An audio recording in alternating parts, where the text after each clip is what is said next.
Let's go. I do want to cheers. Thank you for this drink. Thank you for coming. Can you tell me about what is a bitter?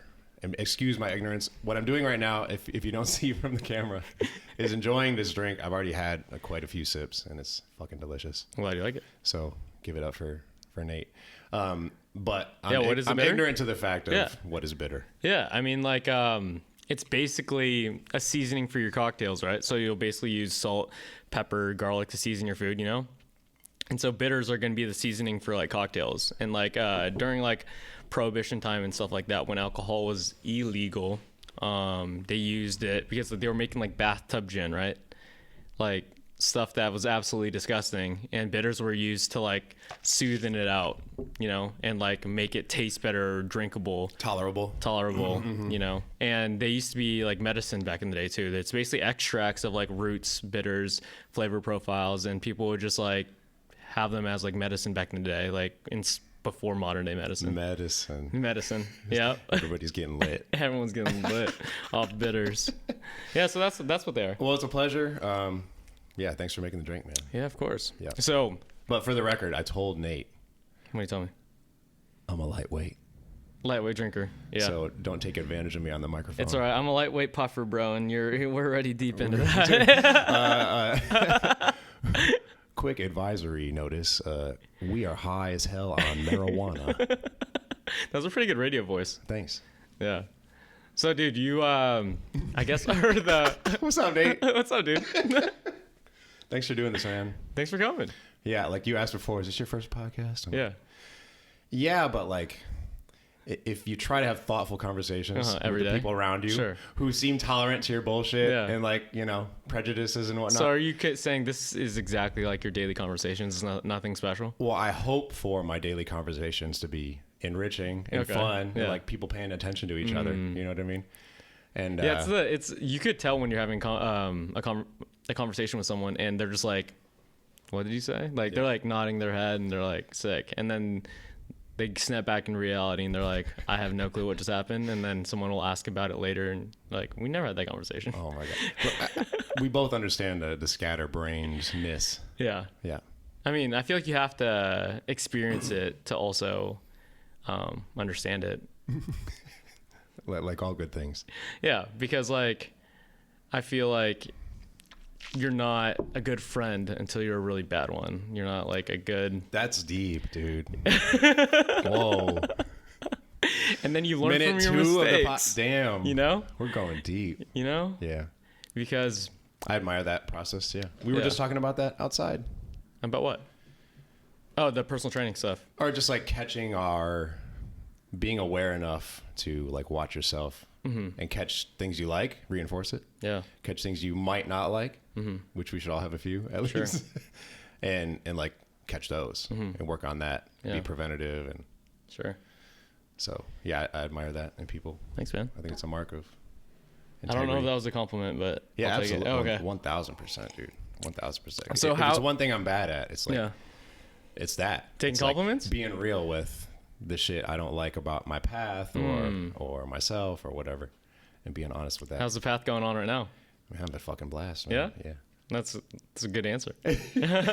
And you seem to be doing the same. Yeah, life's good, man. Can't complain. Yeah. I mean, there's, like, a little bit of, like, a bump in the road every here and there, but it's not fun if there's not, like, a bump in the roads. Yeah. You got to get off your seat a little bit, you know?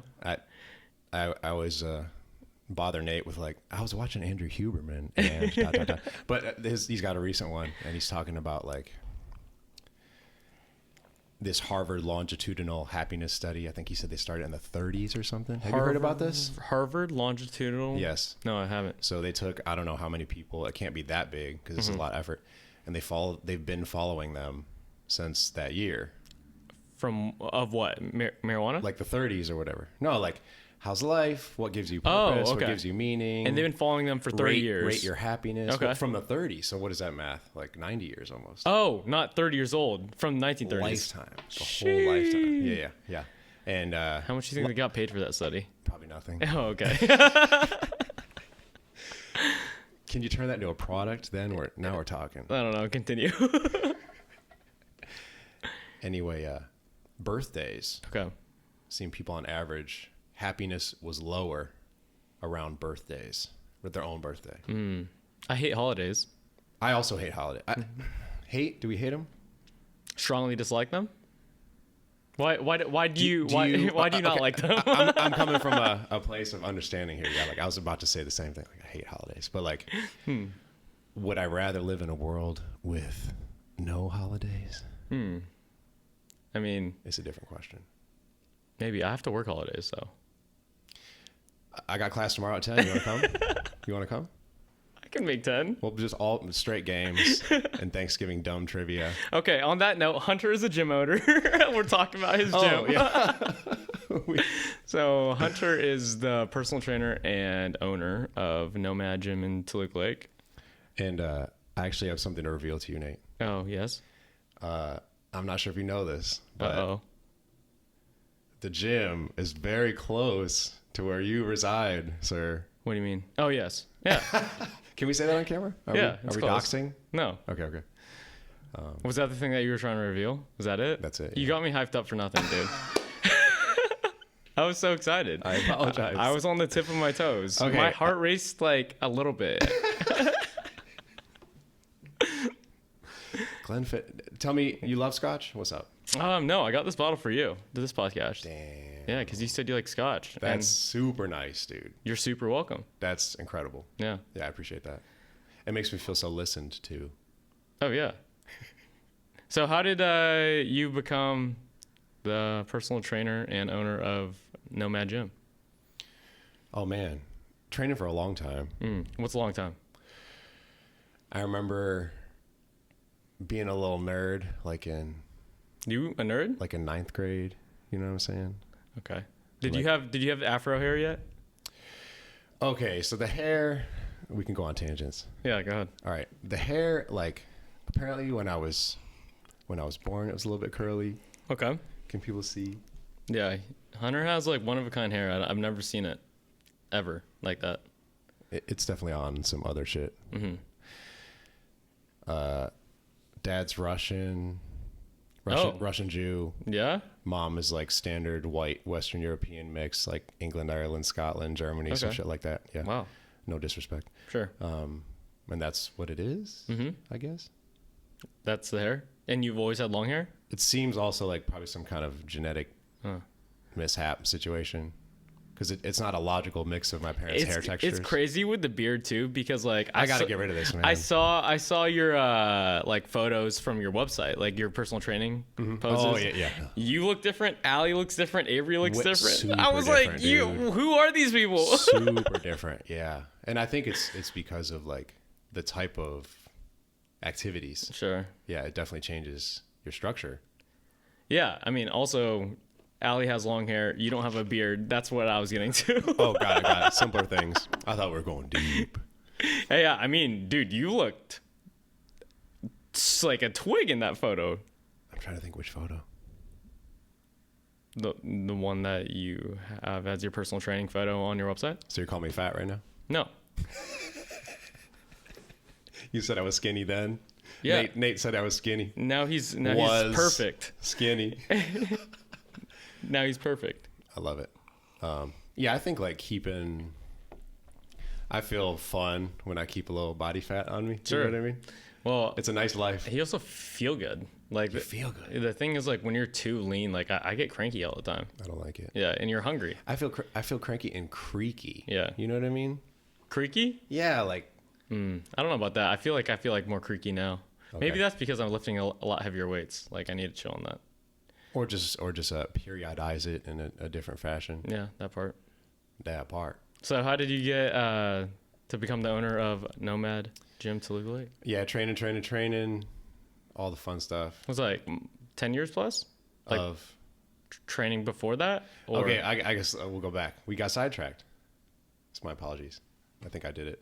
I Okay. told you I'm a lightweight. I mean, I had 4 sips, and now you got me talking about 12 different things at once. I've already got the questions loaded in my head for you next, too. So curious. Shout out to Inspirit Bitters. Inspirit Bitters. And this, if you see this nice laser cutting, You appreciate it. it's delicious, man. It's delicious to the eyes. Really nice. Yeah. So yeah, nerd like in middle school, Uh-huh. high school, and like I am still like I just love the science. Yeah. Let me read and do the science. Do you still pay attention to like a lot of science work and like studies going on and like fitness stuff? I like to claim Uh-huh. that I do a fair amount of time allocation on like looking at peer-reviewed literature Really? that people I follow or watch their stuff or pay attention to bring up as evidence for certain things. Why do you think you're so curious about it? Or like you still pay attention to it? Because to me, like I'll look into it if it's like super important or like a client has like a bad issue and I'll like study their particular like thing. Great source of motivation, working with somebody with that, yeah. But outside of that, like on my free time, I'm just like, I'm going to go read this peer-reviewed article by Dr. Who and Who, you know? Like it sounds so boring to me. Like I feel like I have to have a purpose to go find that thing or find that piece of knowledge. Yes. Versus just like, oh, I'm going to absorb all this because just cause. Just to stay current. Yeah. Like you're reading Yeah. like a Time magazine. Yeah. But it's like the Lancet or something. I don't know. I'm just a super nerd. So like, I like to geek out. Okay. Yeah. So I'm geeking out like in high school and like, I'm also Where did you go to high school? Grand Blanc High School, In Genesee County, Michigan. Michigan. It snows a lot there. The closest big city is Flint, which is not even a big city. But My dad grew up in Michigan or like came up there. I just don't remember what city. He was only there for a couple years.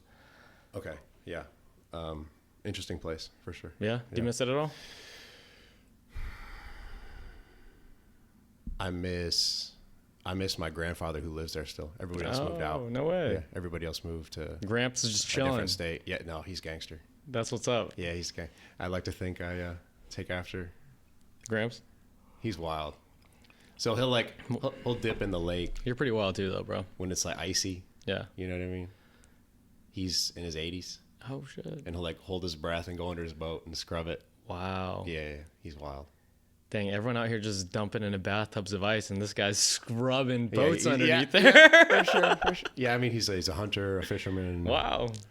and a That's awesome. skier, and a cross country skier, and a snowshoer, and All the above, all the winter sports. yeah. Yeah. Add scrubbing boats in ice water on that list. And I will give Michigan like those winters. Yeah. Yeah, I feel like there's just it's the next level. tough people are built over there in cold weather situations. I hear that sentiment a lot, and I do Yeah. believe in it. Like when people talk about like deadlifts, I'm like, hey, as soon as I could stand, I was doing deadlifts because you want to shovel the driveway in the fewest number of shovel loads, right? Yeah. So you're like getting in there, Yeah. Yeah. flattening your spine out, like I mean, if you're doing it right, staying balanced. yeah, hopefully you're doing that. It's the first shout out to the first resistance training. Oh, yeah? I had That was it?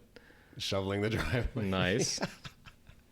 So you started training, you're just a geek and you're geeking over the so stuff. yeah, like I'm a I'm a musician. I play drums. Oh, yeah? That was my first huge. Do you still thing. play? I don't play, no, but I'm definitely like I'm gonna get to that. Yeah. Yeah, It's hard to do it here because like everyone lives so close to each other and like you Space, can't be so noise. Yeah, it's super loud. Yeah, Like my buddy had a drum set, but he lives like pretty outskirts LA and like you could have a place a little more space. a lot more space. Yeah, even in like downtown or something, you could probably make that noise and people wouldn't. Or West Hollywood, one or the other. Sure. Yeah. Yeah. Where it gets loud. Yeah. Because I have friends who live downtown and like I'm like, how do you fall asleep? Yeah, that would be difficult. Yeah. You need to put some kind of like. Sound I can't resistance. sleep with the earbuds in, man. The earplugs. Oh, earplugs? Yeah, it's uncomfortable. It also gives me anxiety. Like, Yeah. you want to like feel the room Sure. sound. You know what I mean? Yeah. Anyway, geeking out. So like, drum kid, marching band kid, science nerd at school kid. You don't look like that. That's So crazy. I'm not playing football. I'm not wrestling. I'm not So doing track. you're not working out like No, yet. it's just straight drums. Just drums all day, Drums all and night. shoveling drums, snow. academics. Yeah, and winter sports. Okay. And ski, Ski. snowboard. Oh, okay. You do both? Yeah. I'm way better at snowboarding. Okay. But I I'll used to slap the race skis skiing on. growing up, That's awesome. but I suck with the snowboard. I did not know that, Nate. Yeah. We're gonna have to discuss that. Now you know. We had so much in common when we first met. We were talking about jujitsu. We were talking. Jiu-jitsu's dope, dude. We'll get to that. Jiu-jitsu's dope, dude. Yeah. Yeah. I really enjoy that. Yeah. So back to I blame the alcohol. all good, dude. I'm saying. Geeking out, marching band, academics, no sports. Yeah, there we go. So somehow I had access to like Muscle and Fitness magazine. Oh yeah. And that's like the Was your dad working out? Was my dad working out? Not yet. Not yet. Not yet. So they weren't subscribed to Muscle and Fitness magazine. Somehow I made it happen. Sure. Like I penciled in some fucking free form that slipped through the mail or some bullshit like that.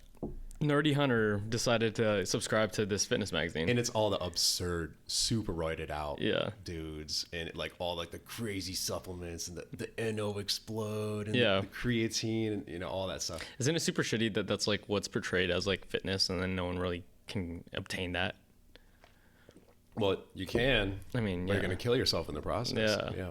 Because there's so many bodybuilder friends too that like I've known done just like regular bodybuilding and just from the cut itself, like really suffered like health stuff. I'm not familiar with the health stuff it can cause, but from what I understand, it can be very dangerous, It's just, right? I mean, if you look at girls, especially if you get below a certain body fat percentage, like their menstrual cycle just stops. That's one of those effects. Yeah. Yeah, for sure. You know? Changes the body. Yeah. I mean, I don't know the exact for guys or girls are hearing that, but I know it affects the body in like some way. Yeah. And the super dehydration does something to the brain, I have to imagine. Yeah. Because, I mean, most of your body's made of water, right? Yeah, I think by volume. Yeah, by volume. Some absurd number. Yeah, I don't remember. 70%. It's 70-something percent, 78%. I don't know. I'm crazy. Geeking out. We're getting back. We're getting back, folks. We're getting back. So I had the info. You know, I thought I had the info. It's Yeah. like it was like 4 or 5 exercises. You know, sets of 12, Arnold press and bench press with different grips. You know, those are the programs for that stuff. Yeah. It's bodybuilding. Huh. So I'm just doing that, and I found this like little set in somebody's basement. And it was a single dumbbell, and it had the little baby adjustable. Oh, that come plates. off? Yeah. And then Okay. the ends like have that like The old screwed- school ones? Old Oh. school. You can't screw that shit off. It's Yeah. so annoying. Shout out to the old school equipment. Old What's school up? equipment. Skirt. Found that, and I was so young that like that was my barbell. Okay. That was my 2 hand. You said you were in high school, right? When I found that, I think I was like 8 years old. Oh, wow. I was Okay. like 7 or 8 years Yeah. old. Yeah. Found that, shoveling the driveway. We did swim team too. Oh, sweet. Yeah, swim and dive. That's hard stuff too, man. Shout out to the swimmers. I need to get back to that. Do you swim? Used to. You surf, so Yeah. I used to play water polo like for a few years growing up, but not a lot. Swimming's hard. water polo is impressive. Yeah, you're just treading water the whole time. Wow, dude. Yeah. You do some hard shit, Nate. Try to. I'm trying to keep up with you, bro. This motherfucker. Would you consider yourself a runner at this moment in life? No. Okay, so this motherfucker last week just texted me like, bro, I want to do a mountain run. Let's go. Like, no other information. Were you Like, shocked I said that? I mean, no, I wasn't shocked. Okay. 'Cause, like, obviously you can tell this man is about that life. Thanks, man. So, yeah, of course. But like, for me, I am so self-conscious about that stuff. If I asked somebody else to take me, I'd be like really clear about the distance or the speed that I'm willing to go. Sure. And all, because I'm like freaking out. I'm going to fuck up the trip. And you were just like, let's go. So I'm like, all right, he's probably way faster than I could ever be. You did a marathon. 2019? What was the time, if you're willing to share? It's like, I think it was like 4 hours and 20 something minutes. It wasn't fast. 4:20, bro. It wasn't exactly 420, folks. Excuse me. Coughing because we smoked. Yeah, shout out to swimmers. I'd love to get to swimming again. Yeah. That fat is good too, right? It makes you buoyant. Oh, yeah. Is that true? Sometimes, I mean, for water polo, I think more so than swimming. Okay. You were just talking about the runs. The runs. Oh, you want to go into that real quick? When did you get, so you were studying all this stuff. We'll, I guess, get to the gym part later. And,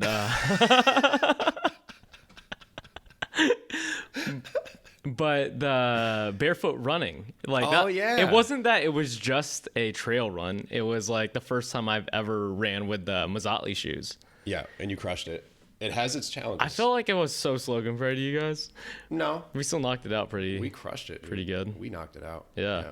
I got this gnarly blood blister that I popped after, and I didn't know you could get blisters like that on your feet. Kind of like when you do bar stuff here. I mean, I get these all the time. So yeah, it's the same shit. It rips just as bad, or even worse sometimes, because like you have more friction. Yeah, mine's pretty bad right now. Yeah. Yeah. That's one other ones. Busted ass feet. Yeah. I don't think the camera wants to see. But yeah, I got busted ass feet. So yeah, I mean, what's the reasoning for running with minimalistic shoes? you know, like all of it's like if you want it, use it. Sure. Type of if you don't philosophy. use it, you'll lose it. Yeah. Which is, it sounds way more catchy, but that's a negative phrase. That's like about something you're trying to not do. I'd rather it be about something we're trying to achieve. Sure. You know what I mean? But I do love that saying for sure. If you don't use it, you lose it. What's the one that you said? I don't remember. Okay.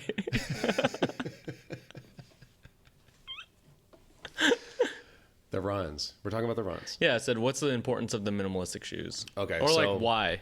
Because like, first off, I love them now. Like I really do. Like they're super comfortable. Like Make them look good. Thank you. For the people, will you tell them what we're talking about? Yeah, so we have these like minimalistic Vibram soled basically barefoot shoes, and like you'll see the like 5-footed like webbed barefoot shoes, and it's not like that. It's like totally just the sole of it. Totally. Yeah, just like the toe sole joke? of it, and the toes are out. Totally. Totally, bro. And yeah, I mean my alignment feels better, dude. I mean like my ankles, my knees, like my hips, like even squatting in them, like you really feel super grounded. And it still has the grip to where like, because if I was squatting barefoot, I would still worry about like a slip or a slide or anything like that. Like the grip on those shoes are insane. Incredible. Like we were running in the mountains for how many miles did we go? 7, 6, whatever. Yeah, I think we did 7 and something like 2,400 feet elevation. Elevation, and so that's a like that's a I've done serious trip. some serious backpacking trips with like hiking boots. Like growing up, I used to be in scouts, and like we'd like hike 10 miles and then set up camp, go on. That's a big trip. And 10 miles. I know it was a lot longer. Like than we would have packs on, but I would get gnarly blisters, like way worse than like what we did. And yeah, and everywhere. And people lose their toenails. Yeah. Yeah. And it's ironic that like less footwear caused less stress on the feet. Yes. So why is that, do we think? I mean, you would know better than I. I'm just saying, like, intuitively, what does it make you feel like to put you in a position where Yeah, I mean, you have to feel more use those grounded? like theoretically, you have to use like all the small muscles in your feet that are depending on like shoes now, like the cushion of the shoe when like there's so much space of fluctuation of where the trigger points are going to be, in my opinion. What do you think? Yeah, totally. I mean, it's like, this is super interesting. I was somewhere in, I think in high school. I went to public high school. It was legit. Okay. Mid-Michigan, what's up? One day we had some kind of seminar about special needs program at the school. And the teacher had out Starburst. You know those little rectangle chewy things? Yes. And they're wrapped. Yes, I know what a Starburst is. They're wrapped fairly thoroughly, if I must. Do I look like I do not know what a Starburst is? I don't know. Like I'm kind of offended right now. Once I moved to LA, I realized like how regional certain ideas, Like what? Products, sayings. Give me a product.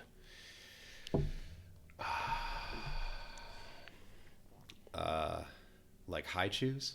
I feel like everybody here knows what high chews are. Yeah, from where I'm from. Ain't nobody know what high chews. Okay. We had like Starburst. We had Mambas. Yeah, I feel like it's like cultured out here just because like I don't know. There's every different type of culture in LA. Yeah, there are people here. Like from all I only kinds of knew different high customs, chews because like which is I would awesome. find them in an Asian store growing up because my mom would go to these like small Asian markets to go get food, and like I went to like a small private Catholic school with like mostly white kids, and I'd bring high chews and they would be like, "What the fuck is that?"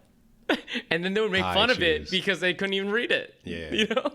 And I think back then they didn't have the high chew on it. Like it was just like the characters. No English letters. Yeah. Yeah. I love it. Yeah. But yeah, high chews are great, and they're great on runs, honestly. I mean, any candy's kind of good on runs. But there's something about chewing Yeah. like that. I generally chew gum too. Do you chew gum ever? When my breath smells bad, that's pretty much it. I get some minty gum. I saw you got the juicy fruit or some shit, don't you? Oh, juicy fruit. No, nice. you don't. Nah. Do you really? No. Okay. I chew this really chewy shit. Chewy shit. Yeah, super chewy. What's it called? It's from Turkey. It's called falim. Oh, no. I don't know. I don't know the pronunciation. I don't know. But it's super chewy. Yeah, and I think is it a candy? I think there are a lot of different brands. Is it a candy? Different places and gums that kind of do. Oh, that's what it a does. gum. Yeah. Okay. Very chewy, lasts all day. Like Yeah. minimal flavor to none. Oh, wow. It's kind of a mouthful. Is that why you just have like a solid jawline? Is that because of chewing gum all day? Do I? That's so flattering. Yeah. I mean, it goes. I guess we can loop it back into training here in a second, but it's another. If you use it, you will have these facilities. Sure. Situation, and there's a lot of stuff about this out there now. But how the shift into more processed, more agriculturally cultivated soft foods that aren't as hard for us to chew. Kind of the advent of that becoming pop practice. The human jaw and maxillofacial structure development has been reacting to not having to fucking pound shit all day long, grind it, do resistance training. That's like straight isometrics. Like, grind your shit. You're training all day on these fucking masticators. You know what I mean? So the bone density that is a result of putting different stress on bones, like as it is around the rest of the body, like happens to your spine on deadlifts. You know what I'm saying? Yeah. All that type of stuff. All up in your maxillofacial structure. So I'm trying to think what book they talked a lot. The Breathe book, James Nestor. Oh, yes. I have. Super interesting. I always find like the cultural and historical backgrounds of different practices and different modalities and foods and whatever. When you he talks about all these cultural stories that have been passed down different parts of the world for breathing to help enforce quality breathing protocols, which is incredible. And he even like brings up these cases where it's kind of baked into the mythology, like in certain ancient cultures, there would be stories about bad spirits entering through your mouth. So keep your fucking mouth shut, essentially. Yeah. And that enforces good nasal breathing practices, and you develop your sinuses, and you're passing wind through it constantly. There's a lot of people during who your can development. Congested and stuff, and like you have to like Fucking work sleep on your apnea. breathing. Yeah, it's a big deal in America. Did you see? I think Huberman was taping his mouth shut on runs for a little bit. Well, yeah, there's a lot of that now, and there are a lot of like products that you can use to keep your mouth shut. Yeah. Carefully. Sure. While you're sleeping. Don't do anything stupid. Yeah, guys, we didn't tell you to do that. Yeah, and like when you see people do it responsibly, it's like a small little strip right in the center. Oh, really? And Oh, and they're working to close it. It's in not theory, it's enough to be annoying. So when you do like this much, you know, in your sleep, you might be encouraged to keep it shut. But it's not unsafe. You can bust it out easily. Sure. If you had an emergency breath situation, panic situation, I don't know. Dude, so how did you become the owner of Nomad? Let's get back to Wait, can we were on the footwear. Yeah, footwear. Okay, the Mazatli. And then we'll go back. Yeah, so because this is something that's important, I think. Do you own part of the company at all? Which company? Mazatli?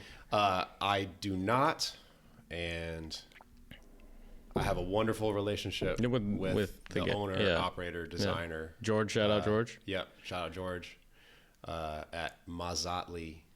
Footwear.com, Mazatli. There you go. Quick plug. Product placement. Woo. Cheers. He's a good dude. I saw his shit on Instagram. Just out of nowhere. So, I got from the big running sneaker, which always gave my arches problems. And the features that are notable are it's narrow in the front, so your toes are all squashed up. like in many like straight up Nikes or New Balances or whatever. The front is kind of narrow. It's kind of squashing your stuff. So you can't use them. Can't press down. It'd be like, you know, if I like gathered your hand like this. Yeah. Can't really use your fingers too well. I got small toes. I'm good. I think I'm okay. But like a big fella like yourself, I feel like those shoes are squeezing them boys in. For sure. Mad blisters, like you mentioned. Yeah. It's got a big heel and a big but less big toe. So you're riding a high heel, like you're riding an incline. It's great for a powerlifting style squat. Oh, for sure. Yeah. It was solid. I tested them out. And Olympic lifting, I'm sure people would love that. Yeah, I mean, you have to have good dorsiflexion in Olympic lifting, though. And they've all got the stacked heel, right? Yeah. It's the practice. Yeah. It definitely helps in that sport, for sure. Yeah. And running, I'm sure people can Oh, you're just talking about just the elevated heel? Yep. Shoe? Elevated heel Yeah. relative to toe. Yeah. Most sneakers you buy out there are that. Yeah. Just in general. Yeah, and like style shoes too, and boots and hiking shoes and all that stuff. It's just become the standard. Boots kill people's quads. Like there's some like short kings out there, not mentioning who. I had a couple clients who just wore heels every single day, like mad boots. And like That'd be difficult. Really and difficult. I would touch their calf, dude. And it was like a solid rock. Like Rocks. like that's what the calf sounded like. I love the resonance of that table. That's great. You know? So that's what his calf sounded like. And I was like, dang, dude. I was like, you need to stop wearing your heels. He was like, nah, fashion over fitness, bro. And I was like, I gotta respect that at least. Yeah, it's all about what we're willing to tolerate. So that's, you know, if we squash that down, when you bring it up, like it tilts your ass up. You know what I mean? Sure. Like if you know, I'm standing up straight, whatever, and then if I put the heels up Yeah. to counter it, No, for sure. you know what I mean? It does. Not that that's inherently really bad, Yeah, your hips go over. but you know, it's just not like, Natural. yeah, I guess not the natural way. Yeah, sure. I'm sure it has applications like we talked about. But anyway, if you flatten that shit out, then the hips go chilling, the lower spine is chilling. You can twist around it, bend around it. How do we get it to Now be- we're running. Yeah. Yeah. Now we're running. It's wild. And then the middle part is the arch support. Yeah. Well, Right. there's none. Or is there? Well, not in ours, of Yeah. course not, but like in the standard shoe. Yeah, sure. You got this arch support that minimizes and redirects in weird ways the bend that can go through the middle of your foot. Well, there's a lot of people whose arches are just stuck into that mold, Yeah, you know? that is correct. Well, Yeah, like but now, because of wearing shoes for so long. many of those people may very significantly change their situation over time, perhaps. Yeah. With the use of Mineral less footwear. supportive, Yeah, yeah. less supportive, or no footwear when it's safe. Not in the city, not downtown. You know what I'm saying? Yeah, you just step on a ton of shit. Yeah, don't Human run, shit. Don't run barefoot. Yeah. That's the spot for shoes. Yeah, definitely spot for safe Unnatural shoes. surface, put the unnatural tool on top of it. All I right. Yeah, guess. so okay. Yeah, there we go. But yeah, it seems like a trend also at Nomad Yeah. that a lot of people come in with knee and lower leg issues, foot, ankle, etc. And first thing we do is put them in that minimal footwear. Yeah. Like, so you're going to buy the Merrell Vapor Glove, Yeah. which I don't love the most recent What's that? version of. It's a lot of Ninja Warrior people love them. So your friend might know about them. I don't know. He wears New Balances Okay. to run the courses. Merrell Vapor Gloves. It's just what it sounds like. It's just nothing. It's vapor. Oh, okay. On your marketing. feet? It's a shoe. Yeah. It's a shoe. Top is some kind of, fabric. Yeah. Laces. Sure. Nice wide front. No heel to toe difference. Okay. Zero arch support or any idea of arch support, Yeah. at least on the older versions. And the bottom is extremely flexible. So do you like the shoe? I love the shoe. Okay. I love the shoe. I do not have a relationship with Merrell. Yeah.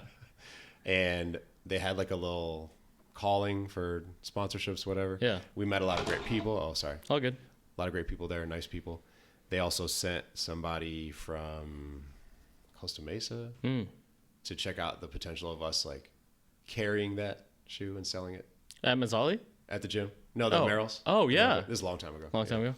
All great, nice people. It didn't work out, whatever. But shout out to Merrill for sure. Nice. But I'm glad we didn't get the thing, because then I just kept looking further. Like, Yeah. what else can we do? I'm not tied to this company's products. Like, Sure. Boom. So the Merrill Vapor Glow is great. Get it.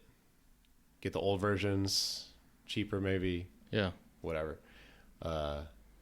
Then that safely gets your foot out of that big sneaker and into this flexible idea. Yeah. And the toe spreading Yeah. idea. You know, I would say give it weeks to months Yeah. to start to feel comfortable. I feel like you could get used to it in a week.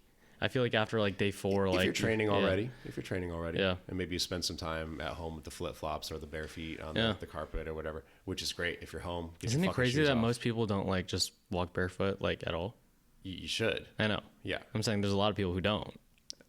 Probably most people. Yeah, most people. People even in their homes have socks on. Yeah, I know. Right? Yeah. Crazy. How So the go ahead. the sandal next. Yeah. I'm like, this is interesting. So then I start getting into like also some of the cultural history around running in some parts Sure. of the world. And Born to Run, I believe, was the big book. Mm-hmm. Anyway, I think it turned into a movie too, right? maybe documentary. I think so. And then, all the idea bubbles that followed and Mm-hmm. other people wrote on it and whatever. These people from the Copper Canyons area of Mexico, I believe. Okay. And their culture has been preserved by this harsh geographical environment Yeah. they live in and work in. It's hard to get there. So I don't know. Super interesting. And they use that hunting method where you apparently for most of human history where because we're on 2 feet, we have a distance advantage, Sure. not a speed or power advantage in the short term, Yeah. but a distance advantage over the long term against four-legged potential prey for us. So apparently people were really good at tracking and slow distance running, and that you just go after the tribe of buffalo or whatever the hell you found, and they'd scatter away and just keep going. They scatter away, and like eventually they can't scatter away anymore. And that was like the They're history. tired. That was like the history of it, of their running culture. Well, I think that's the history of the human running story. Oh, really? Because human and human-like species in the past, Yeah. for most of that history, apparently the way they obtained prey, animal prey, Yeah. is that That makes that sense. technique. Just really good So tracking they're just trekking and along. slow distance running, well, relatively Slow pace running? I mean, it's fast for me personally. I'm sure. You said slow distance. Relatively so, not a sprint. Slow Just like distance? slow, long distance. Okay. Yeah, Got it, you know got what I'm it. saying. Yeah. Isn't that interesting? That is interesting. It sucks too because like you look at most humans these days, they can't even walk a mile, Yeah. And I mean, looking at you, like you're trekking, how many miles did you get last week? Like 80? Oh, okay. It was like a week and a half ago. I chose a 7-day stretch. Yeah. And to be fair, like I think I did like a Sunday to a Sunday. I don't know. I think I cheated the numbers a little bit. Like I added an extra half day or something. Okay. Regardless, how many miles was it? It was 57 miles. Yeah. And 24,000 feet elevation gain. That's the real thing. Like to run 57 miles in a week, I don't think is a big thing for runners. This guy I followed does 100 Sure. every week for, Yeah. I don't know, 13 weeks or something. Yeah. I mean, you look at Cameron Haynes, he does like a marathon a day, Every day? every day. That's a lot of time. Morning before work, during 3 hours, his 4 lunch hours. break, and then when he gets home. That's incredible. So he like does it on his breaks during the day. Oh, he'll split up the yeah, miles. he'll split up. That's amazing. Split it up. Shout out. Yeah. Cam Haynes. Cam Haynes. Gangster. Okay, so then get to the sandals. The people of the Copper Canyons in Mexico, they're wearing these sandals or barefoot. I guess the kids like kick a ball Yeah. in a group, and whoever gets to the ball first or the object, then the next person kicks it. And they just do that throughout the canyons. No, really. And the kids are just for fun doing like 10, 20, 30 miles. It's Yeah. just a part of this is what we do. Everybody's Yeah. running. Everybody's ready It's for also it. fun. I mean, like is that like kind of where you got like the game stuff that you program too? Like a lot of your workouts man. are like gamey. Yeah, we do a lot of games. That's to keep people motivated, to make people motivated, to get through the Yeah, task. it's funny too because you'll see like I've been in your classes. By the way, very good classes. Holler. Thanks for coming, dude. And you'll for see coming. when there's like you're welcome. And the games like people's eyes will light up. You just like observe different, around. right? It's different. It's like different. a different energy. And like, it doesn't feel like you're working out. Even though like the objectives or the task is like, I mean, it's taxing on the person. I mean, like to a normal like person who's trying to get a good workout in. Like, but then like one lady who was in your class, I think she was like in her late 50s. She was an older lady, and she was just like this class with the yes, uh-huh. yes, and she That was super fun. This lady's just like pulling with all her might, just She was trying to doing win this game. So we had You know? 4 people standing around A 106 pound. Oh, kettlebell? was that heavy? Or was it the 88? I think it was like 88. Okay, 88. So 88 pound kettlebell. There are 4 straps tied to the handle. And then, so like if 4 people walk away from it, they can lift it with the tension away from the kettlebell. And Pulling those ropes. yes. Yeah. And like immediately you have to battle and balance with the person across from you Yeah. and then across from them. And like make decisions together somehow, which is extremely difficult. Communicate them. Yeah. And the thing's fucking 88 pounds. Yeah. It's not like picking it up like a deadlift. You're out there. Pulling. You're like 5-6 feet away from Yeah. pulling with all your pull strength. And then you got to sit it on top of, like we had I think It we was had a dumbbell. super unsteady dumbbell. Yeah, I was so like pissed. A tiny dumbbell that's just standing upright. So you got to lift that kettlebell with the 4 people, Yeah. move it over, and then balance that massive kettlebell On the top center. of, The center. on top of the dumbbell. Yeah, top of the dumbbell. That's pretty fun. Yeah. You guys crushed it. Congrats. Why did we talk about Gamification. Gamification from the is running. So powerful. Yeah. Gamification is so powerful. And I guess even simpler, like finding things in your challenges that like call you to these checkpoints, and then it's different, and then it's a little different here, Yeah. and then you find something different to Yeah. focus on here. What makes you motivated to Different run parts all of the mountains, right? Yeah, It's not a flat run in the city on a this is same shit, Yeah. suburb or downtown or wherever you're going. You Yeah. know? Like you go up this ridge and it's this character. Then you hit this corner and like the rock color changes. And now it's like this scree like Chaucy shit. And then it's like a hard sandstone. And then the part's really wooded around the corner. And then the next part's really green. Or, you know what I mean? Yeah.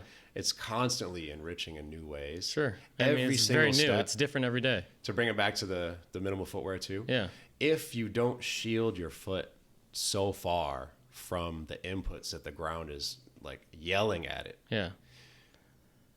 you can, every single step is a different challenge to your body. Sure. Every single step. A little angle this way. Because no step's exactly the same. A little angle this way. Yeah. Okay, this one slides. A little whoop. You got to catch that. Yeah. Hit the balance. Oh, maybe I hit the rock like on a real sensitive part of my foot. And so like now I got to lift that. Like, the knee's going to accommodate the ouch. And then we go forward. And Sure. it's so dynamic, dude. Yeah. It's so fucking dynamic. What motivates you to, I guess, keep running, like running those 50 whatever miles that one week? Like, it's weird because like most people just like don't have the urge to like, I'm gonna trek this mountain today at pitch black in the morning or at this time after my long ass work day. Yeah. Well, it's a fucking game again.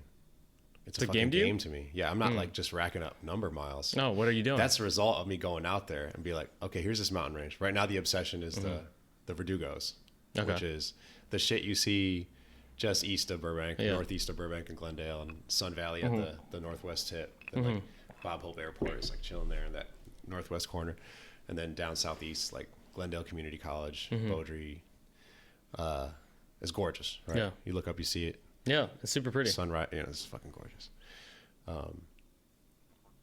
It's like I'm like gotta catch them all. I need to hit that mountain ridge. Oh, and that so one. is your route hit all not the major the same? trails? You got to mix it up every time. You know what I mean?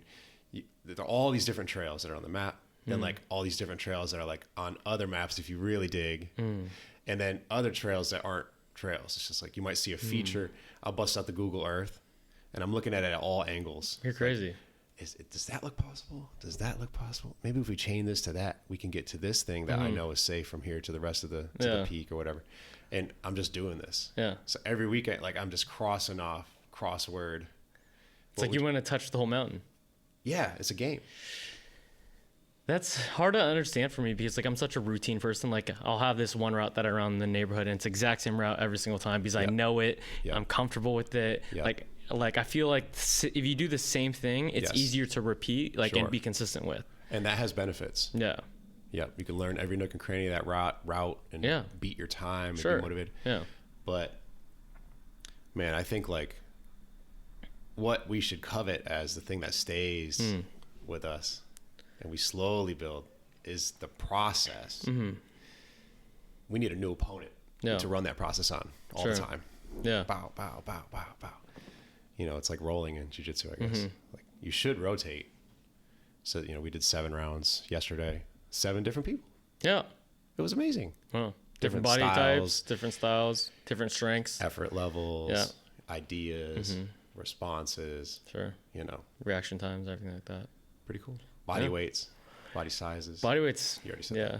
that. Yeah. Where were we? We were talking about the mountain running, the different Yeah, routes. yeah. It's a game. everything like, yeah. It's a game. And I find things that pull me. I find a new opponent I try to get a new opponent every time I go out. That's probably a pretty good way to describe to like your client like how working out should be. Like, Yes. Like every year I have like fitness challenges because like that's the only way I stay fit. Does that make sense? Yeah, and Nate is fit, people, I try. by the way. I try to keep it with Hunter. Nate is doing shit out here. So yeah, he hit me up for the run out of nowhere. I'm like, yeah, let's do it. And he'd never done barefoot. He'd never run with the Mazatlis. I was regretting it the next day though. I wasn't. I really enjoyed it, but I couldn't walk the next day. We crushed it. He's a machine. I'm excited to do the next one. He's a Hopefully machine. they heal up though. Like I'm just like, ow. Heel up. Is that another foot joke? Heal up. Totally, bro. Totally, bro. Totally. Dude, so how did you become a trainer? Let's go. Did we even finish No, like you- any? No. So you were a freshman. You got 8 years old. You got the dumbbells. Yeah, I'm getting the dumbbells in secret. Like I close my Yep. bedroom door. And then you're being a dork in I'm, like, freshman year, trying looking to at that figure it stuff out. and Yeah. working out is like drums and all that. Then I get the Muscle Fitness, which is like Yes, the magazine. the most like Bro. absurd portrayal of fitness. Yeah. You know what I mean? Yeah. And I'm like, damn, these guys are jacked. Let me get that. Yeah. I want to do that. Sure. And just started doing those routines. And then So you at one point you were just doing like you were kind of just doing bodybuilding. at 100%. Yeah. That's the foundation. Well, the foundation is shoveling snow, Yeah. swimming, skiing, snowboarding, Sure. you know, hunting, fishing, Yeah. water sports, winter sports in general. Yeah. You know what I mean? Getting outside, Sure. doing all that dumb shit. But love doing that bodybuilding. Because, you know, like when you're fucking 12, 13, you know, you start to become concerned with like those ideas of man. You know what I mean? Yeah. Everyone Oh, this dude's got pecs. Like, I don't have no pecs. Like, everyone judged like who you were by the amount of like weight you could bench press. exactly. That's a perfect example. Totally remember that. Like everyone would be like, "Oh, you work out? What's your bench?" Yeah. And I'm What do like, you bench, bro? And that was your scale of like how fit you are. And like nobody tapped their chest or I like know. paused or anything. Just like going to 90. Yeah. All the kids like, yeah. all the memes and it's just like 500 pounds bench press. Oh, what fun. Yeah. So then I was lucky. Like somebody in my family was going through some health issues. Oh, I read in your Voyage article. Oh, damn. You're digging. Do you know anybody at Voyage? No, Do we have anybody at? I don't think so. I feel like some of these publications, Yeah. the business is to sell your article and the publishing to the subjects, the objects of the article, whatever you say. And nobody's reading that publication. Yeah. Like their viewership numbers are 0. Yeah. The one thing that does do though is So people get excited about having something about them published. Yes. Yeah. So we pay. Oh, you pay for that?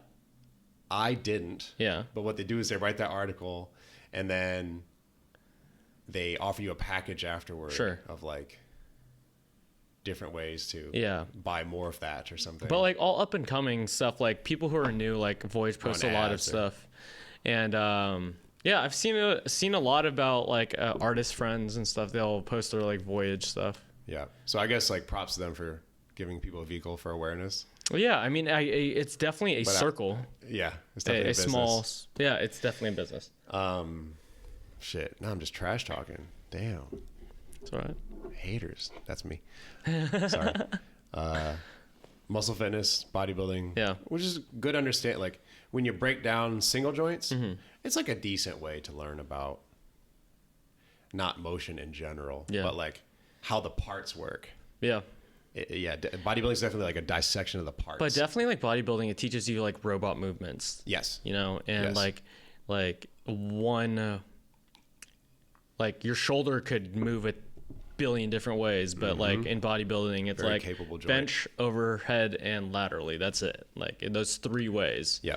You know, And with 2 arms at the same time. with 2 arms at the same time. Symmetric movements, which I guess is good because if you're really having a bodybuilding goal, you don't want your core to get too.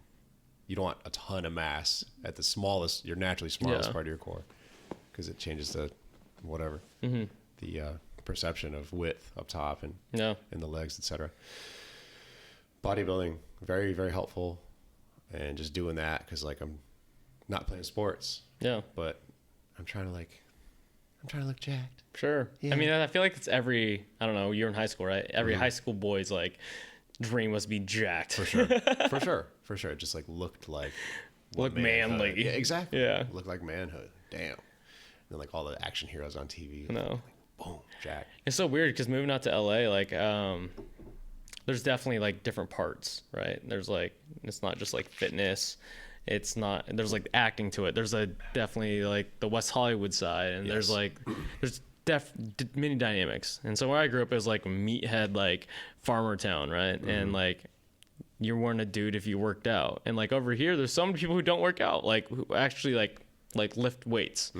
And it's weird to see that dynamic of just like, oh, it's like fitness is like, oh, there's yoga here, there's acro yoga, there's yoga. Like, you know, there's CrossFit, there's everyone has their own, like I've been going to that ninja gym every Tuesday, and super cool. And the 3 people who come every day or every week, they're like, that's their workout, just swinging from obstacle to obstacle. It's hard. Oh, speaking of, you're on it for 2 years. Ninja I thought it was just 1 year, dude. Yeah. What years were you on it? Season 7 and 8. Somebody will have to fact check me. I think it was like 16 and 17. Okay. Was that the year that someone 2016. that Isaac Calderon won it? I don't know. You don't know? I'm not a super fan. Okay. I'm a fan. What inspired you to do it? I feel like somebody put me up to it. You don't remember? Like somebody I was working with, maybe. Like a client? Yeah, maybe like knew somebody who was aware of the production schedule, and he was like, "Dude, I think you'd be great for this. Like, here's the website to send the open application to." Yeah. And like, you know, I love the show. I've been loving I forget what it was called, like the Japanese version. Oh, I'd never watched the Japanese version. I remember seeing it on like some cable TV channel, some weird times when I was a kid. Yeah. And they were running that shit. And the courses were made out of plywood, and it was real retro. Yeah. It was real starting level. Super dope.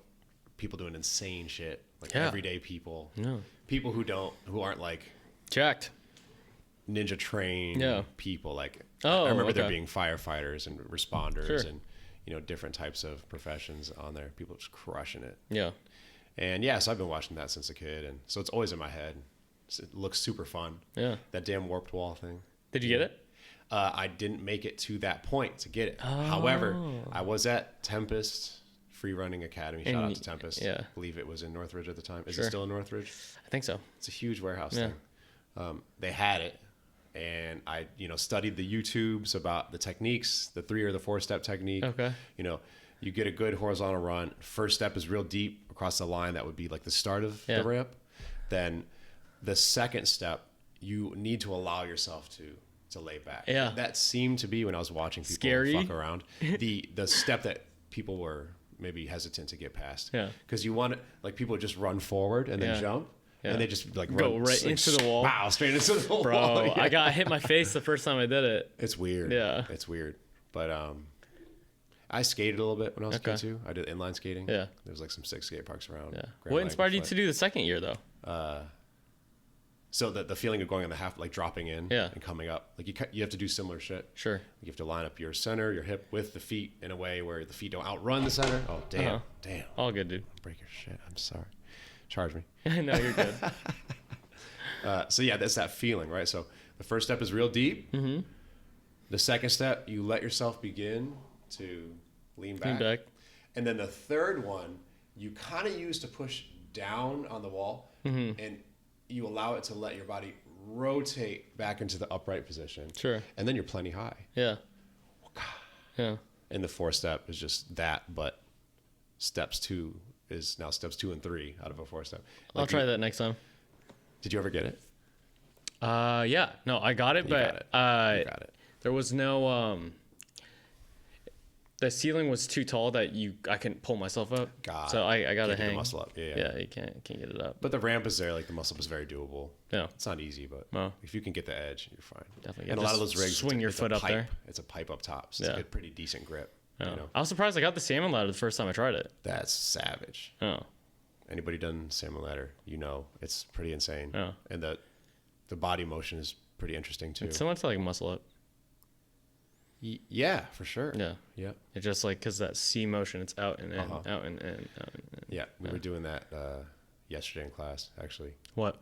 So like we had a rope hanging down from the pull-up bar, and then you grab it, and then you jump and use that to grab. to get the high one. Oh. And then you kind of kip and let it go. Yeah. And use this arm that's still on to help slow your Slow descent. you down. And get that like super forced fast hypertrophy negative. Little kind of like belay action. Eccentrics. Yeah, exactly. Shout out to eccentrics. That's another lesson from bodybuilding. Yeah. Great way to, train different ways. And 20 seconds on the way down, guys. that's a lot. That's a long time. That's a long time. Yeah, I think control is a big thing. And like in all the little movement practices I do, obviously, control, movement. Do you just come up with the stuff in your head? There's like, the games? I mean, all of it. Like, I feel like I like to think that I worked out a lot, and I've worked out with like a lot of different people. Yeah. And when I worked out with you for the first time, I was like, how have I not seen any of these done before? Well, hopefully. It's a compliment to you, by the way. Hopefully you haven't. Yeah. You know what I mean? No, I haven't. Because, so you pick a weird set of tools. Yeah. And then you try to do weird stuff with it. Yeah. And is it you just like playing around with equipment and you're like, it's all game, dude. Yeah. It's all game. Yeah. All of it is games. And then you combine. My job is to play games and think about games. But then you tie it into like a deadlift or a bench press or a squat. Like towards the end, like the games make you learn the structure of the actual movement properly. At least that was my experience. A well-designed game Yeah. has parameters that try to accomplish what you just mentioned. Yeah. Like sort of forcing the right type of movement. Yeah. Yeah. Well, speaking of, like, how did you go from, like, you just said you were just doing bodybuilding stuff during this fitness magazine and like to learning how to, I don't know, like, so like your type of workouts? go to college. Yeah. Straight up drums too. Okay. I went to Michigan State. Shout out to Michigan State University. Shout out Michigan State. And like I applied to all these schools for biochemistry. Yeah. And well, you don't apply for a fucking major in undergrad, but that was what was on my mind. Sure. And was very lucky enough to afford those applications and got accepted to some really good schools. Oh, nice. And then I fucking auditioned for the legendary Michigan State University drumline. Oh, you did? And I made that shit. So drums was like, you were big in drums. Thank you, schools, for accepting me. I am choosing Michigan State so I can fucking get on that drum line. So drums was like your life at one point. Absolutely. Really? Absolutely. That's crazy. Yeah. But like a lot of the same stuff. I can't see you playing drums. I would love to see it one day. The same facets is like good movement. Yeah.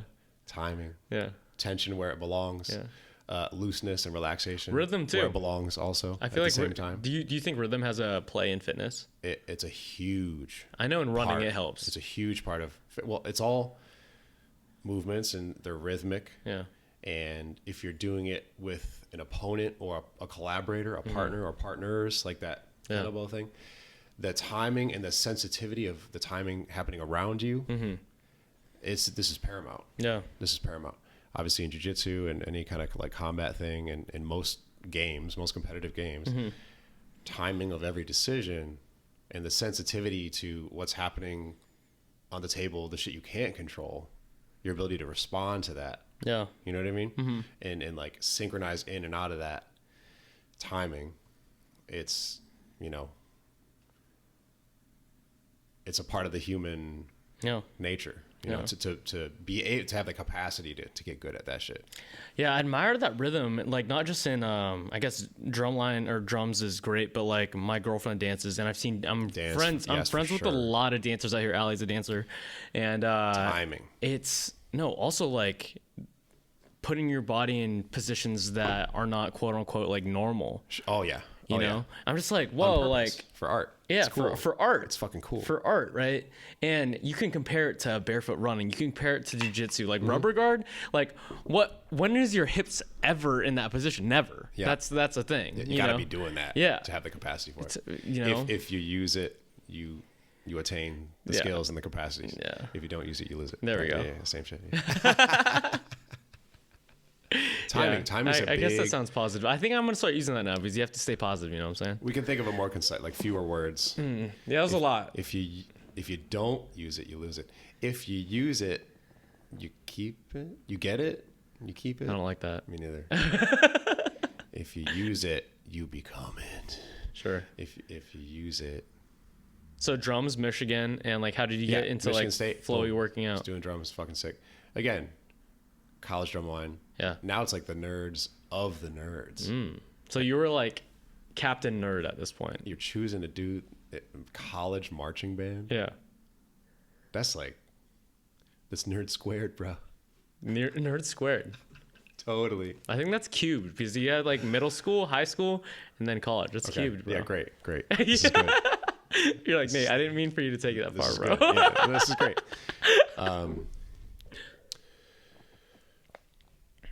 I'm lost. We're talking about how you went from Marijuana drums and working out drug, to like being flowy, like from your workouts, from the fitness magazine. Yeah. Okay. So go to college. I get to study the biochemistry stuff. Yeah. So it's super interesting, and kind of how things work in the human body on a molecular scale, mechanisms of the way molecules move and trade stuff around. Yeah. The environments they sit in and all the properties of that shit and how it's, how it all works together. And did it fascinate you? This is like, nutrition. Did you enjoy school? This is nutrition. Yeah. This is genetics. This is anti-aging science. Yeah. Did you enjoy it? Like the whole time you were learning about it? Took a lot of biopsychology, which was, very enriching too. Yeah. You're learning about how the brain and the psyche kind of works in combination with movements and all this stuff, and observing rhythm. Talk about rhythm again. Yeah. Like seeing synchronized movement or like good movement, synchronized actions between a team or a squad. It's like inherently satisfying for the human brain to observe or engage in, even more so. 100%. Super interesting shit. So then, the nutrition, the genetics from biochemistry. Did you enjoy it? Yeah, man. Like, did you like school? It's hard. Yeah, I was about to say biochemistry is like... It was hard, man. It's that's no like, I'm going to go to college and get an easy degree. Yeah, it was, it's just like another game. Like, I remember the teachers in high school were saying like, biochemistry is the hardest program you can do in the like... humanness science stuff. So like, let's go. Let's do that. That's the hardest one. That's awesome that like you're so into like the movement culture and like these not typical workouts, yet like the science behind these unnatural or naturally not normal movements. And it makes a unicorn, bro. I appreciate that. That's fucking awesome. I mean, I think like in general, being novel has a bad connotation to it. Being like new, fresh, being different. Yeah. Is a great sell. Like it's a great like. This is interesting. Yeah. Look at this shit you haven't seen before. You could insert anything into that and get attention. Yeah. Do you know who Naval Ravikant is? I don't believe so. Okay, he was on Rogan a while ago, but he has this quote about like circuses are only cool because they do what you just exactly said. There's like someone riding a unicycle, right? And then there's elephant. It's like whatever, but you have an elephant riding a unicycle. Whoa, dude. Game's over. Yeah. You know, that's interesting as fuck. That's interesting. That's next level. You know, so like shout out to the that bike manufacturer. I know. 2 tons? Like what's the... I mean, I don't know if that was real. Damn, bro. It could have been, but like that was the example he used. Shout out to the engineers. You know? And back to like you knowing the biochemical stuff, right? And like if you just compared it with like bodybuilding, basic movements, all that stuff, it's like, okay, you're just like another whatever. In rhythm, right? In rhythm. Rhythm timing from music, which is fucking but like if so you combined it with the rhythm, with the minimalistic shoes, with the like, I think that's why when we first met, I was like, yo, right?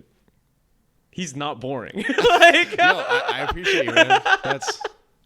I noticed the same thing about you. Obviously, it's true. You know, if you watch this podcast, interesting. He saw me wear flip flops and he was like, okay, this dude gets it. And also to like Nate just walked in, and I think I texted you. I didn't just randomly walk in. Did we text once or twice? Doug gave me your info, and I was like, "Hey, I'm Nate." Yes. Yeah. We had our mutual connection.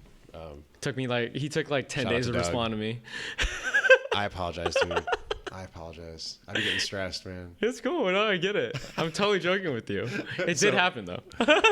So yeah, to walk into a new place, it's difficult. Yeah. It's scary. Yeah. I don't know. I don't know if I was scared. And like a new person you're about to talk to. Yeah. I think slightly nervous. Yeah.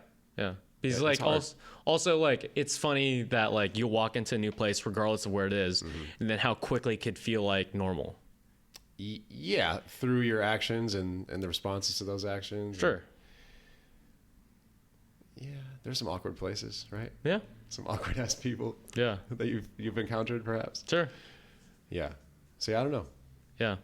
But I don't think. Yeah, I think walking. I guess the point is, I admire people who have the conviction and the confidence to go. The audacity. Yeah, the audacity to walk into a new fucking place, encounter new stuff. Yeah. That you're unfamiliar with. Sure. Or run a new route you haven't run in the mountains, or try that that extra 10 pounds, or try a new thing, try a different food, try to take your fucking shoes off on the trail. Yeah. Try to, I feel like learning new shit makes life interesting though. Yes. Yeah.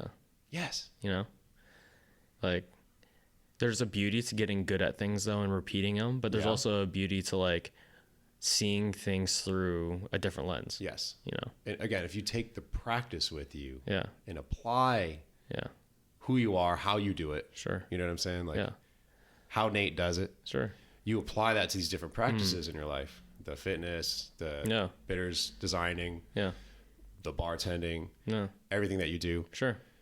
It's the same engine of, the same OS, these ideas, these little extras that you've augmented on top, and you just wave that toolkit at the new subject material, and it's great. Yeah. So like we can keep things interesting by finding new opponents, changing the challenges just a bit. Yeah. Just a bit. You're familiar with and how we do it becomes the blueprint, like what we are. Yeah. You know what I'm saying? It's not necessarily what we're applying ourselves to in our toolkit to. Yeah. It's like people are going to know Nate, as they do already. Sure. From the way Nate goes about shit. Yeah. What's that Miyamoto Musashi? How you do anything is how you do everything. That's exactly right. You know? That's exactly what we're talking about. Yeah. But some people aren't like that though. It like you have to, I think, really be observational about one certain craft and learn to like, hey, like this guy, like for example, for bartending, like every new job I got better because I would see someone bartend and I'd be like, oh, that's more efficient. Do that. And then I'd be like, I still like my other way for this skill. So I would shake with my left, like learn how to like stir a bar spoon with my right and like have everything set up properly. And by each like different job, like taking those small things. I mean, it's similar to fitness, Yeah. you know, like It's everything. with clients, with like It's everything. gyms, everything like that. Any skills and abilities. Yeah. Trades, practices. Did you always want to be a personal trainer right after or like in school? No way. No. Really? I had no. Aspiration to be? But again, so I'm the nerd in middle school at the low public gym with all the nerd homies around me. Yeah. Bro, how do we get like you? Not that I was some superhero at 13, but like I was the only Guy who worked nerd out. kid Yeah. not in sports because I wasn't getting it from But you were physical jacked. sports. I was developing Yeah. in ways that indicated I was probably investing some extra effort into that thing, the body. That's what makes you wild at jiu-jitsu, because like nerds are good at jiu-jitsu, but there's not many nerds who are jacked. And they're like usually like computer science. You're over here biochemistry from the Yeah, they're out the there. snow. Yeah, from the snowman. They're out there. Those people are out there. Makes sense now. I'm trying to you become make one sense of them. now. This makes sense, Hunter. But yeah, I mean, fuck. That's the truth. So like, again, your process, Yeah. and not just like our process of how you made me this beautiful drink Sure. tonight, but like the general stuff. Yeah. You know, being aware, Yeah. your type of awareness, Sure. being careful and caring, you know what I mean? And being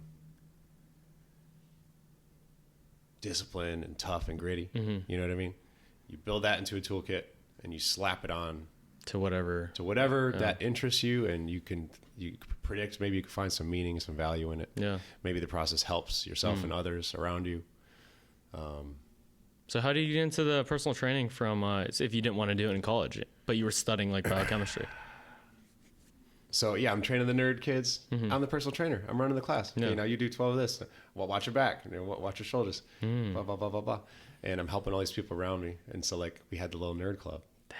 And then in high school, I think we were gonna start the story before. Oh, about the voyage. Before I started talking shit about voyage. You know, my family was rallying around the person having health issues. Sure. So together, you know, the provider of my family was privileged enough to be like, okay, let's get a family pack gym membership. Let's put the family on it. Wow.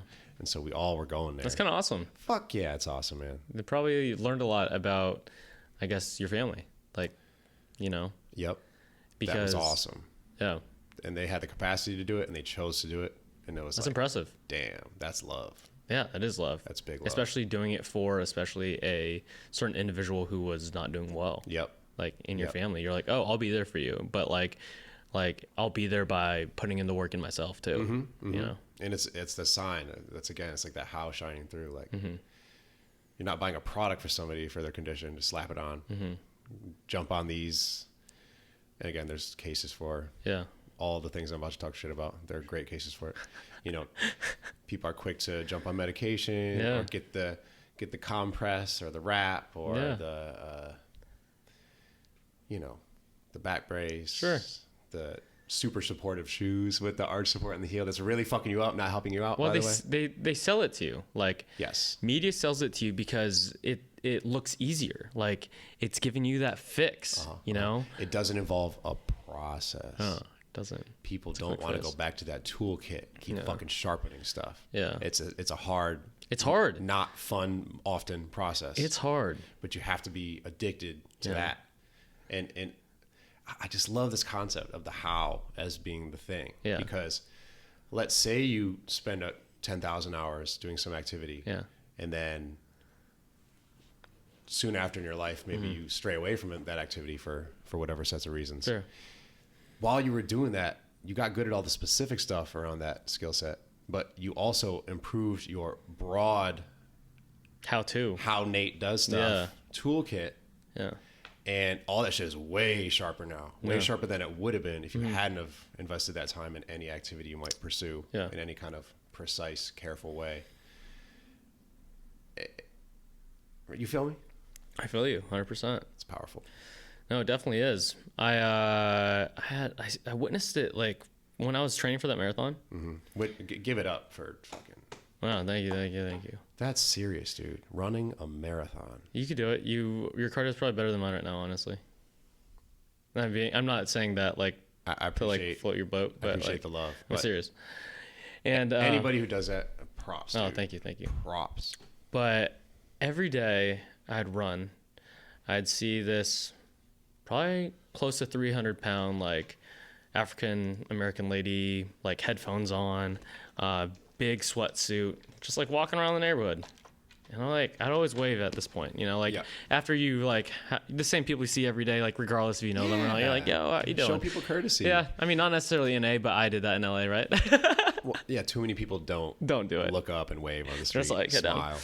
On the trails, most people do, however. But the craziest thing is the craziest thing is I started the marathon and mile, I think like 9 or 10, I look over and this girl, this 300-pound big girl, like with headphones on and her big sweatsuit's right next to me. Who you knew from the neighborhood?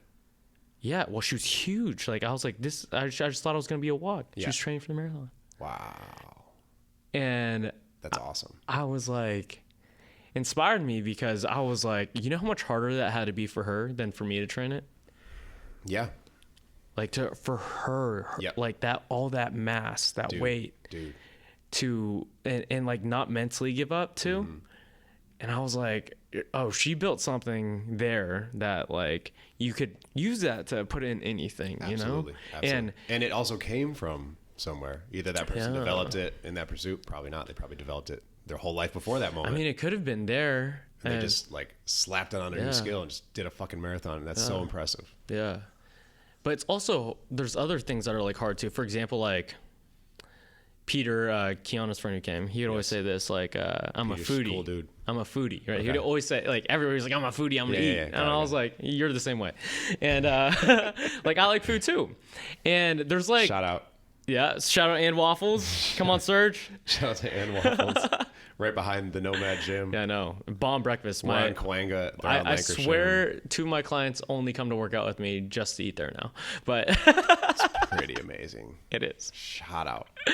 It is. But To my Ann point was Waffles. like, I could have the discipline to run a marathon, but like the discipline it takes to not eat sweets for 100 days straight, right? Mm-hmm.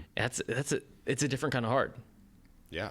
But like you would think it would transfer over so easily because of that how-to structure, right? But you still have to build or like sharpen that knife even more. Yes. You know? Yes. You know? That's when you So- realize like there's levels to that general There's LS levels shit. to it. And I didn't give distance runners the credit before I started running. Oh, you didn't understand? I didn't get it. Yeah, you didn't get it. I've never felt it. Yeah. So how could you conceptualize? You know, I see the portrayal of it, which of course was impressive, but I was always like, yeah, whatever. That's some weird shit. You appreciate sports more and activities more once you understand how they work. Yep. You know? I think everything. Yeah. Like, I appreciate the, what's the title of the drink? Old fashioned? Yeah. It was a Scotch maple old fashioned with coffee bitters. This particular drink, you know, I've Have you had old fashioned before? I've had old fashioned before. I've had Glenfiddich Scotch. Yeah. I've had syrup. I've had oranges. Yeah.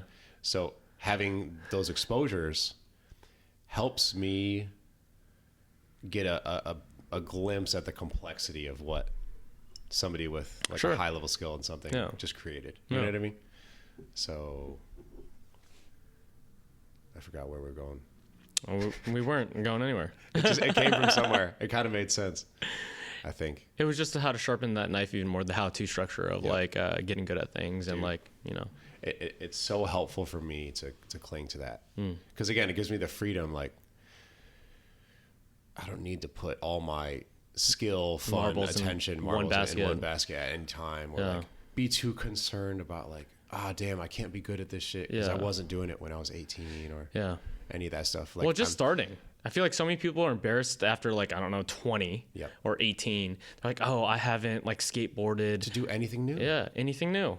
Or anything that they used to do that helped them feel active and fun.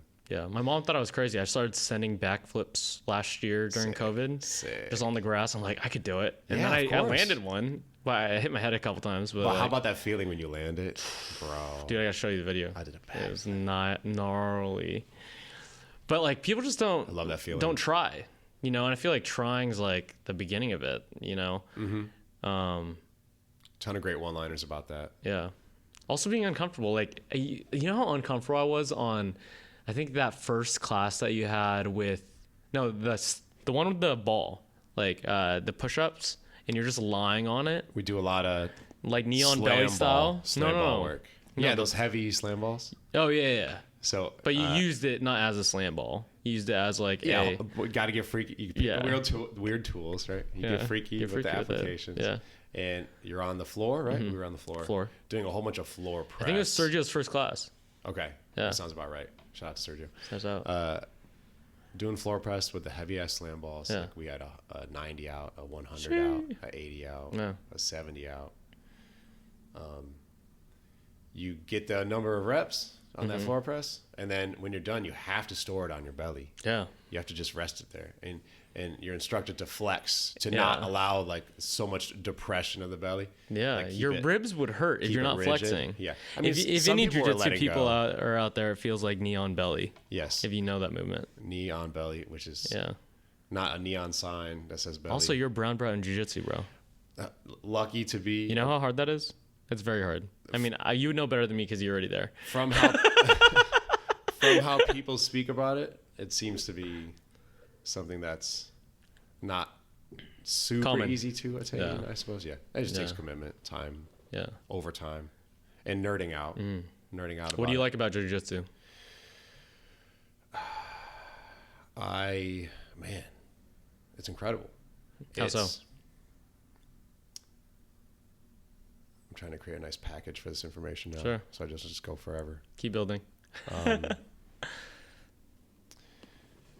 I mean, it actually, in real time, is like another perfect example of this how toolkit Yeah. applied to a thing. So like you learn all the technical things of jiu-jitsu and what the shoulder does and what the arm does, which you can imagine doing all that bodybuilding stuff Sure. and single joint anatomy when I was younger.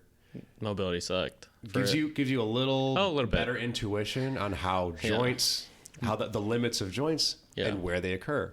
So doing joint locks and if you see some anatomy, then it kind of helps. Yeah. It's like using that information to place the fulcrums in the good spot, and So you're saying you have the cheat code when going in? it helps. I'm giving you shit. It helps. And then you learn all the technical stuff, and that's cool. Yeah. And then,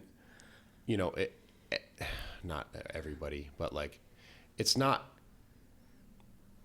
completely complex to expose yourself to most of the standard foundational information about jiu-jitsu in the moves. Yeah. And be able to have your body perform those moves in a slow, controlled, willing partner situation. Yeah. That part, a lot of people are uncomfortable with at first. At least I was too. Yeah. Like you're just basically hugging a dude and Yeah. letting that sweat drip in your face. It's pretty nasty. I mean, objectively it is.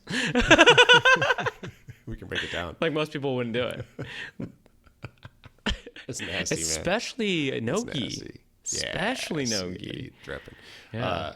I also never did. I need to go. So if that's your toolkit, Yeah. like all the anatomy knowledge and then the moves and this and that, you have to go now, into real time exchange with another person who has their own ideas and tools Sure. and anxieties Yeah. and all that stuff. Strengths, everything like that. And control and lack of control and all their decision making styles. You got to know which fucking tool to whip out. You know what I mean? Yeah. You can't just have a great toolkit and walk around. Yeah. You must apply it to play this game in real time with the right rhythm and timing and the structure where it belongs and the looseness where it belongs and being sensitive enough to another person to react to them, learn their aggression style so you can lay baits for them that are appropriate to them. You know what I mean? It's such a push and pull. And a new opponent every time. Yeah. Right? It's different. A new portion of the trail or a different order. Yeah. Or, one day you choose to, I'm going to go really get my speed record for this 2-mile course or this 6-mile course. Or, you could game it that way or carry the weights like we've been doing lately. Sure.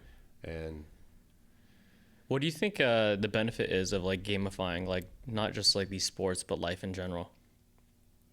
I mean, you could say it's just a game, right? I say it all the time. You could conceptualize. Some people get mad when I say that. Life is a game that has very harsh, painful consequences. Yeah. Oh my God. I've been thinking about life as a game for a while because like, It's cool. coming from, I don't know, like look at my life 4 years ago, right? And you figure out like how to level up, get like get a better job, Yep. or like get a better place to live, Yep. or better quality of life. You're not eating. I think in college, like I was budgeting out like $3 meals a day. Like That's it was awesome.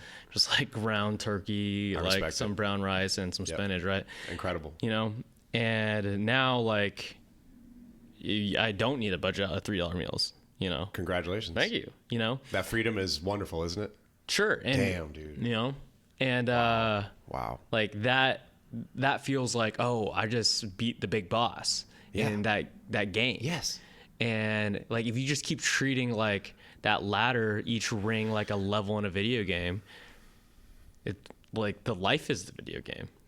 Yeah. And you're just like, whoa, like it's not just this thing that I'm using with my two thumbs. Like, oh, I have to get up and get to this client at 5:30, so like I'm early, and like that will make them like, oh wow, he showed up early for me. Like, oh, this Shows and his that character. shows Yep. his character, Yep. and like, okay, so like I'm kind of winning in this game a few points up type of deal. Oh, yeah. Then you keep leveling up and leveling up, and like, Yep. oh shit, like you get all of a sudden. You don't need you could buy a Chipotle burrito with guac on it. The guac, man, they do it nice. Do it nice. They do. People talk mad shit about Chipotle, I love Chipotle, bro. but they do it nice. It's also the best bang for your buck in terms of like you're trying to get your protein in, and Totally, like yeah. it is, really And is. you can do like the bowls without the big carby wrap and Yeah. whatnot. That's some good shit. I got some tacos after I saw yours. like, I didn't I know did, they like- did hard. I didn't know they I did did hard shell. physique prep on Chipotle bowls. A lot of people do. Oh, you did. Yeah. Oh, I you did? physique prep. Nice. At Chipotle. I love that. And you can get all the sauces, not the corn. Not the corn. You can get all the sauces. Corn. It's like just salt and water. I mean, yeah, if you break it down like Yeah, that, some tomato fiber. Yeah. Yeah. It's safe. it is. Little spice in there. It'll Yeah. suppress your. Does spice suppress Hot your hunger? sauce. That's a good question. But quick aside on spice. Are you a spice guy? I'm like a medium spice guy. I respect that. Yeah, like I don't know. I'm You're not like a mild guy. I'm not a mild guy. You're not a mild. I could tell from a mile away. Oh, haha. What? I thought you were talking about Chipotle. You're talking about Chipotle salsas. I guess heat level in general. Okay, Yeah. never mind. I thought you were talking about Chipotle salsas. Yeah, I was like, I don't fuck with the green one at Chipotle. Really? No? The tomatillo? No, I just do the hot or the Hot's great. and the mild one. Pico. Yeah. Oh no, the pico. Pico de Yeah, gallo. pico. Yeah, Yeah, tomatoes and onions. They call it mild though. And I was like, why are you calling pico mild? It's not even spicy. It's just tomatoes, onions, cilantro in there, Spicy some people. a little lime in there, Maybe a dash of ground pepper. ground pepper. Maybe they throw a jalapeno in there. I don't think so though. Ooh, careful. Maybe. Tear up. I love the spice. No. So what have you learned the most out of jiu-jitsu? Like what has it taught you?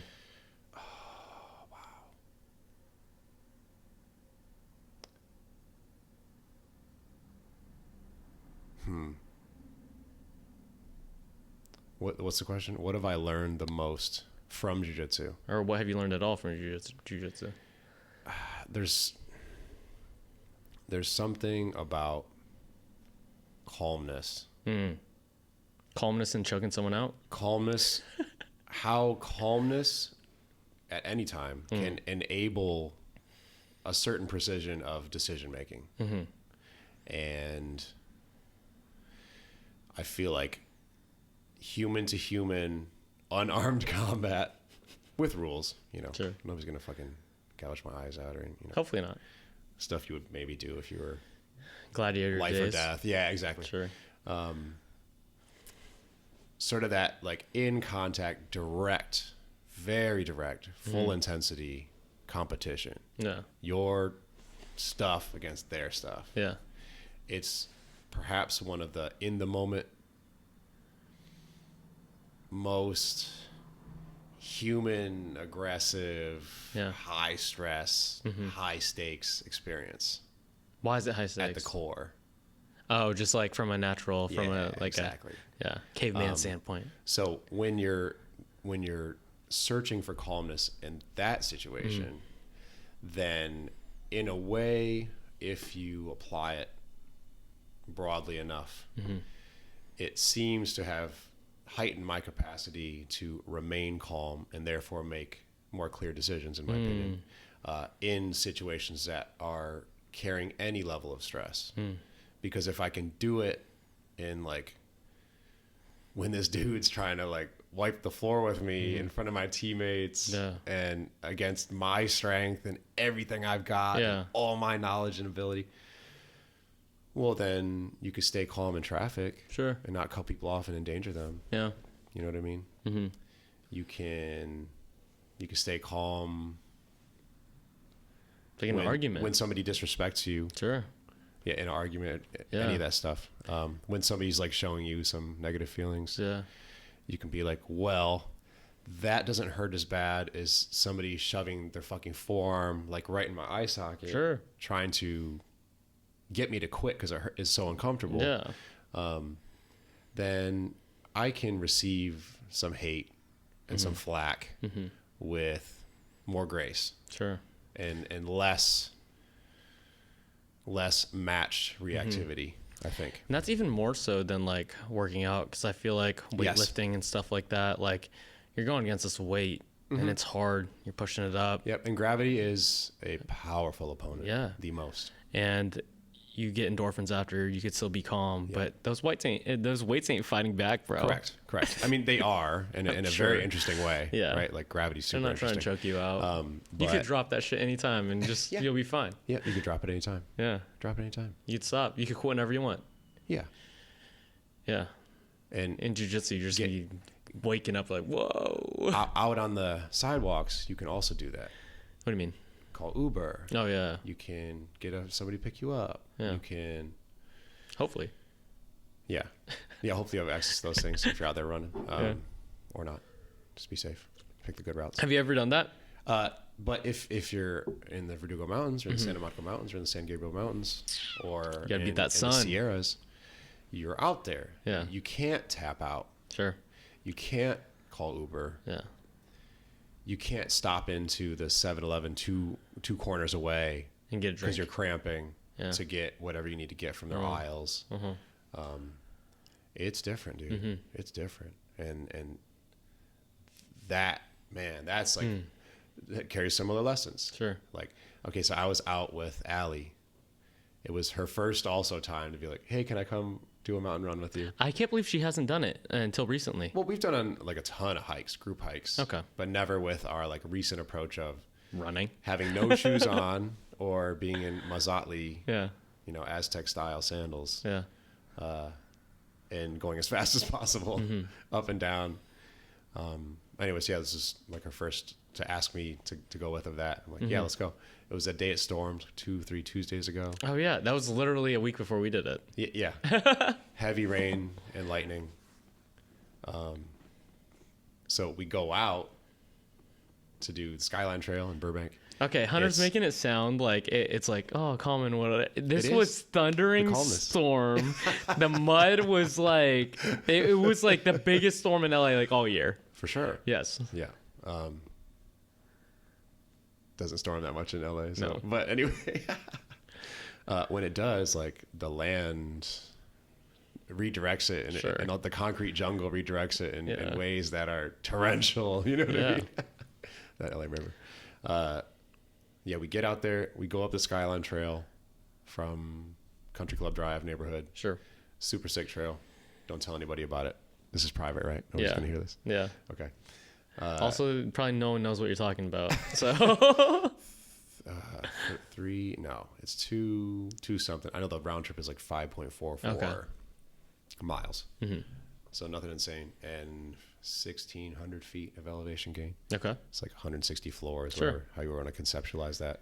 It's a serious amount of incline. Yeah. For a day, a little quick day trip. Especially only 5 miles, yeah. Yeah, steep.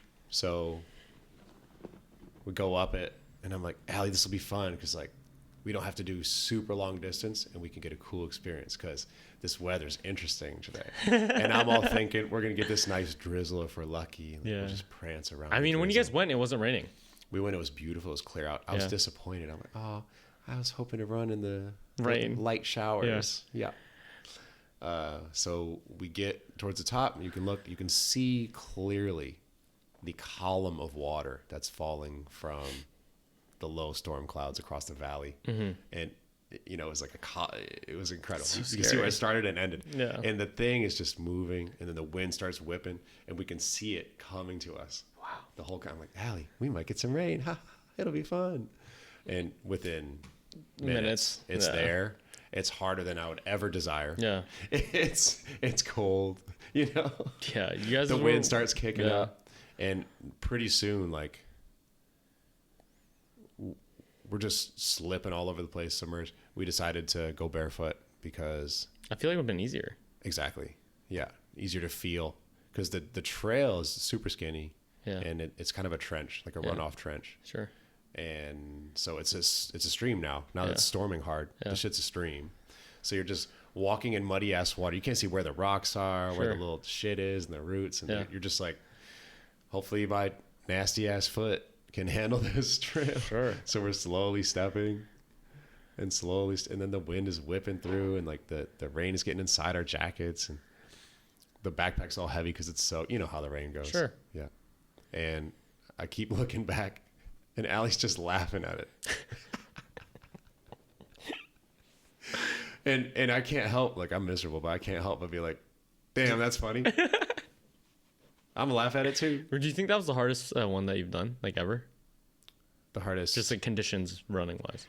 I don't think so. But damn close. Damn close. It was going, dude. Yeah. I've been in some rainstorms, some thunder, and like this shit was going. Yeah. Dude. It was kind of scary. Yeah. A little bit scary. I'm impressed by Allie. That's crazy. Snowstorms are insane too. Blizzards, whatever. Yeah. So like, I guess to the calmness piece again. Conditions you can't tap out of. It's so miserable. It's just getting worse by the minute, and we're fucking barefoot going down this runoff stream, and like the land is sliding. Like you see the little boulders falling down the highland next to us. I'm like, which one of these is gonna hit one of us? And you just stay calm and laugh, stay positive. And Allie had that like crazy knack for being so positive in that moment and just laughing it off. I think it's kind of funny that like, and it was infectious. We just we stayed positive, calm, and reacting in a not downward spiral fashion. And we fucking got out of it. And then at the end, it was like, holy shit, that was terrible. Well, I think if you downward spiral, like bad things tend to happen. Yes. Because what are my options? Sit? Yeah. Sit? I mean, with anything though, not just like the running part. Yes, you're right. You're right. Yeah, because when you start to lose your shit, like shit gets worse. It does. Yeah. So, I mean, we all lose our shit, obviously. But like, if you practice the calmness in those situations. So again, like if you're not doing jujitsu, it can be the weights or the run or the whatever, or whatever variation you want to spin on, like your practice that you're trying to develop. Yeah. And there you go. Yeah. What do you think makes you so persuasive in in capturing like clients to perform and enjoy the type of working out you do? Because when I've seen you teach class and all this stuff, I'm like, it's so inspiring and cool to see. Dude, I appreciate that. These people who you're working with enjoy the type of workouts you do, because I haven't seen it anywhere. And the focal point's you, because like you've come up with the workouts. It's super different. And these regular people are doing the unpopular thing that is more beneficial for them. What a beautiful arrangement, right? Yeah. That's awesome. Yeah. Why do you think, what characteristics do you have, or like, how do you think you got to do that? Because that's a big feat. I appreciate that. It feels like we're slowly creating this accomplishment. That's like gamify everything. Right? Sure. I guess we can summarize it back to that. Yeah. Your life, your adventures, your practices. Yeah. Making every step of it an adventure. Wearing minimal shoes, so making every step of the trail a new step. being minimal with the protections around you, putting yourself out there essentially. Yeah. In dynamic situations. So every step of yourself can be an adventure. How do you get that message across to like the people you're training though? You just do it. You do it. Like you're the example? Is that what you're saying? And then everybody is. Then they're having fun and being exploratory in class. Sure. And then like maybe they might develop a little bit of confidence to like do that with their life, with their career, with their relationships, with some other activity that has nothing to do with being at the gym that they've been always curious about and wanting to apply themselves to. And Yeah. you know what I mean? I find it ironic that Exploration, adventure, and like there are deadlift movements baked into all our stuff. There are squat movements baked into all our stuff. There are pressing and pulling movements baked into all these little challenges. But cool, that's the broad toolkit. And then you bust it out in ways that are different every single time. Yeah. And carrying this objective, like I don't want to get 6 miles today in 3,000 feet. I want to explore this. I want to find a way up the spine of this portion of the Verdugos that I haven't been on before. And get through it. And I see this route on, the satellite imagery. I'm gonna figure it out. It just might work. Yeah. I might have an issue here. And here's a plan B and C from that issue, or just turn around and go back. That can be every day. Is that where Nomad came from, the name? I'm representing, by the way. This is the Nomad sweatshirts right there. Yeah, thank you. I appreciate you rocking that. Yeah. That's, I guess, broadly the thing. Yeah. It's the skills and sense of self and awareness and ability to stay calm in the challenges and all these things that you develop that you can apply here, there, anywhere. You can be nomadic with your skill set. Well, I mean, the thing nomad definition is like literally being different. And moving around. Yeah, and moving around. This place, that place. Go to these mountains. Exploring. Track the animals around. Get some prey. Yeah. Go follow the buffalo to the next horizon. Being uncommon. Yeah. Just moving towards your purpose, your meaning, your sustenance. Yeah. Your team around you, Sure. with family, friends, etc. Who you can help out. And my favorite commercial that I've seen, and I rewatched it a lot of times after reading Steve Jobs' biography. It was the one "Think Different," and it was the one that's basically the slogan, right? Yeah. And it had a ton of clips of Einstein, Amelia Earhart, all these people who kind of big thinkers who changed the world. And they were all at one point not seen as popular or the popular opinion at the time. Okay, yeah. When in reality, they end up coming on top, in terms of just the benefiting the world. Yes. Yeah. Those big, as we all know, those big revolutionary idea. I mean, part of the word revolutionary is revolution, and what comes to mind maybe when you hear that is sometimes aggressive change. You know what I mean? Yeah. That often meets strong resistance. So yeah, of course. What are you most excited for in your life right now? Oh, damn. The thing is, if we do it like this, tomorrow would be my answer. Not tomorrow. Yeah. My future. Literally tomorrow. Literally tomorrow. Why? Because it's a fucking adventure waiting to unfold, and I'm going to go about every step in a way that I can enjoy observing reality unfold in today's new way. Yeah. And the things I go through and feel, and I'm working on my knee for this Saturday. I'm excited about watching the knee recovery happen. If I'm so blessed to have that happen in time for my big adventure, all of it. You know what I'm saying? All of it.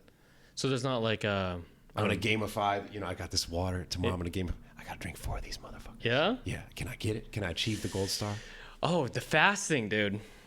Same thing with the fasting. Do you gamify the fasting? That makes so much sense. You must. Hunter got me to do a 48-hour fast, guys. Impressive, Nate. Yeah, no, I got to 42 hours. I think 42 hours. To me, that's 2 days.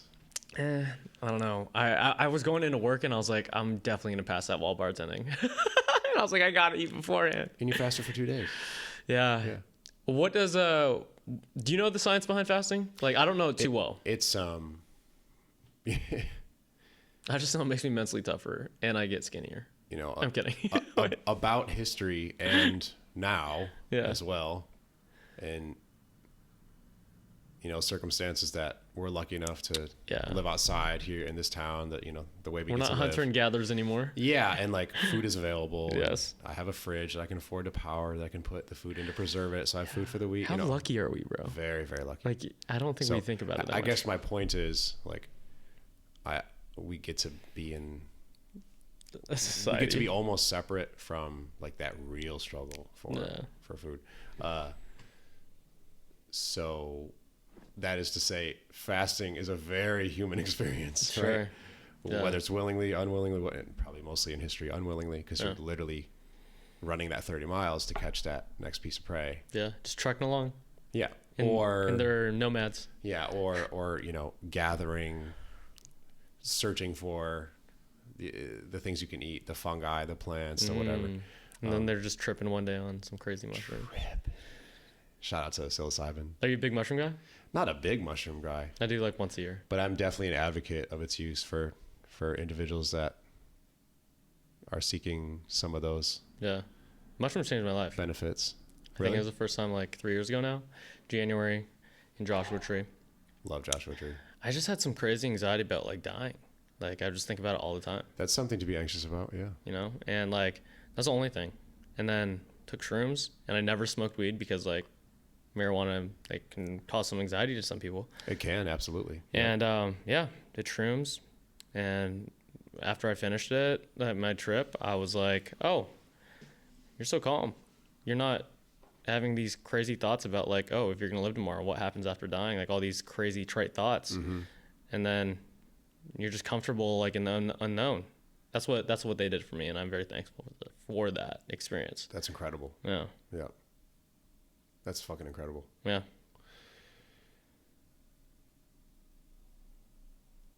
Are we going somewhere? Sure. I was waiting for your response on that. Yeah, I'm just Were you gonna say something? Meditating on. Oh, we were talking about the fasting. Yeah. Yeah. Okay. So I That's guess hard.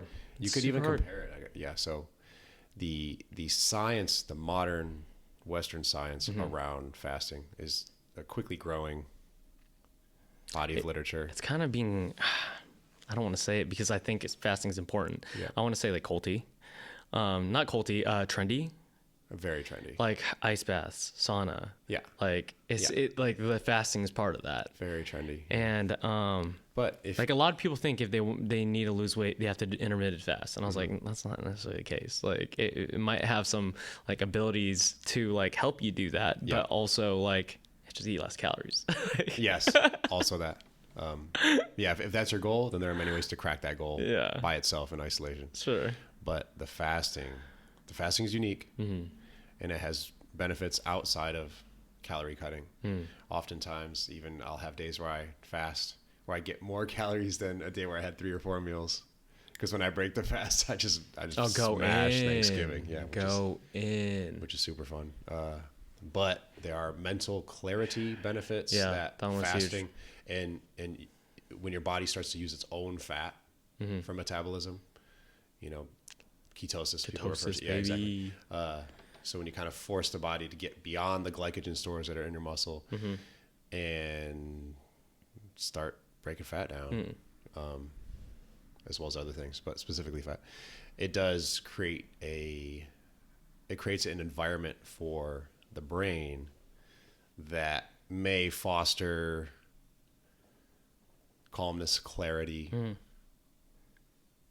decision making with precision.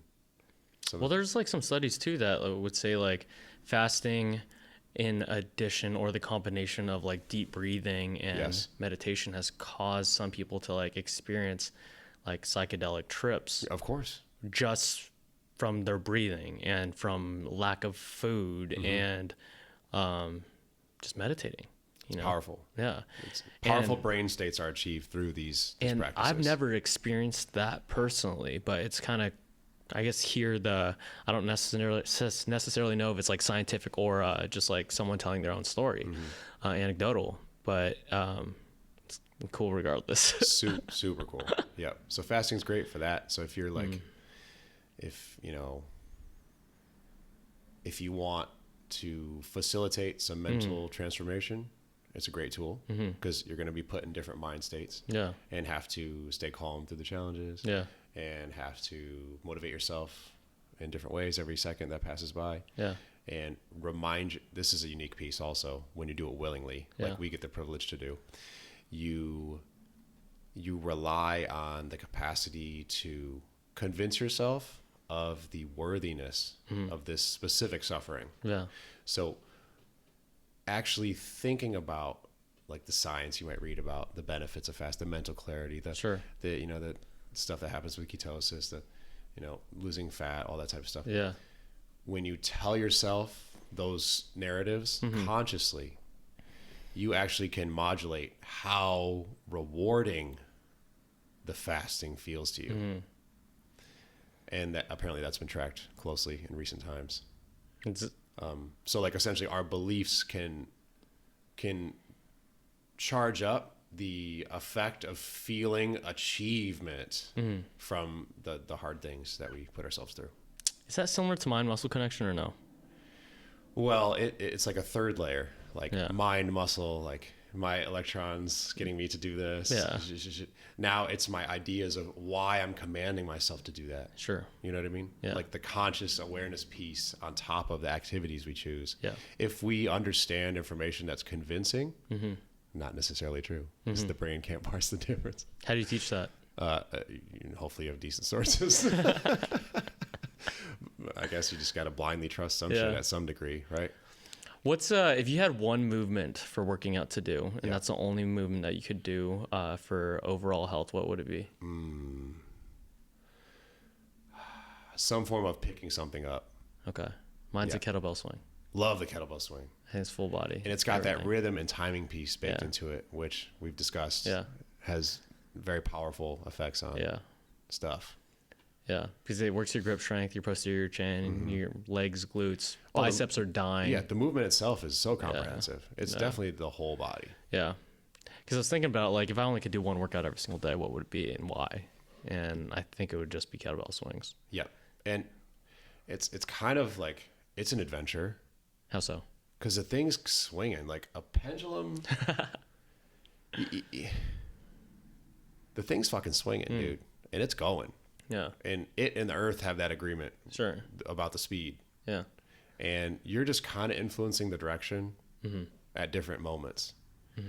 And, I've been doing kettlebell swings for a while in what I think is a precise way, understanding it. Yeah. What's that? You did that one hand, like kettlebell swing flip? I love with the flips, what is it, 100 pounds? Yeah. Check out the Instagram, HJS Active. HJS Active. What's your middle name? I take Jay. I take the 106-pound kettlebell, the 48-kilogram kettlebell. Yeah.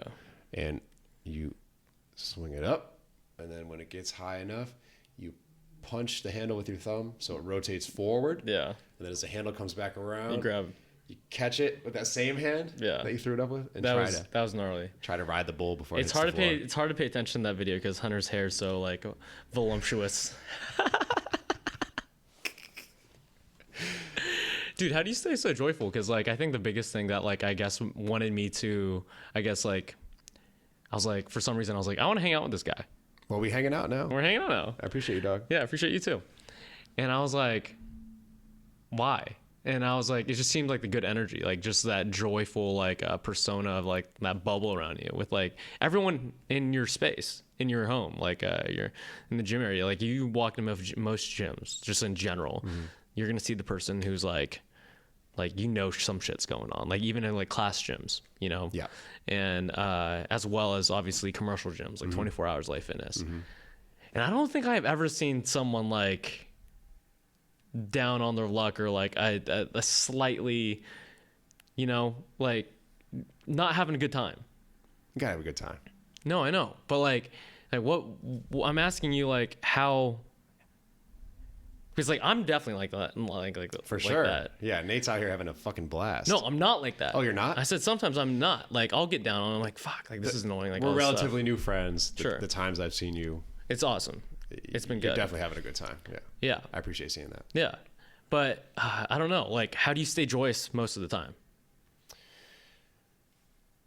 Well, It's just a ton of weed or what? yo, not Jokes. a ton. Yeah, I'm joking. But I mean, listen, ways you can unlock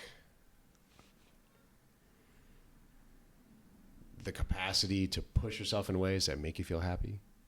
What do you mean by that? I don't understand. So,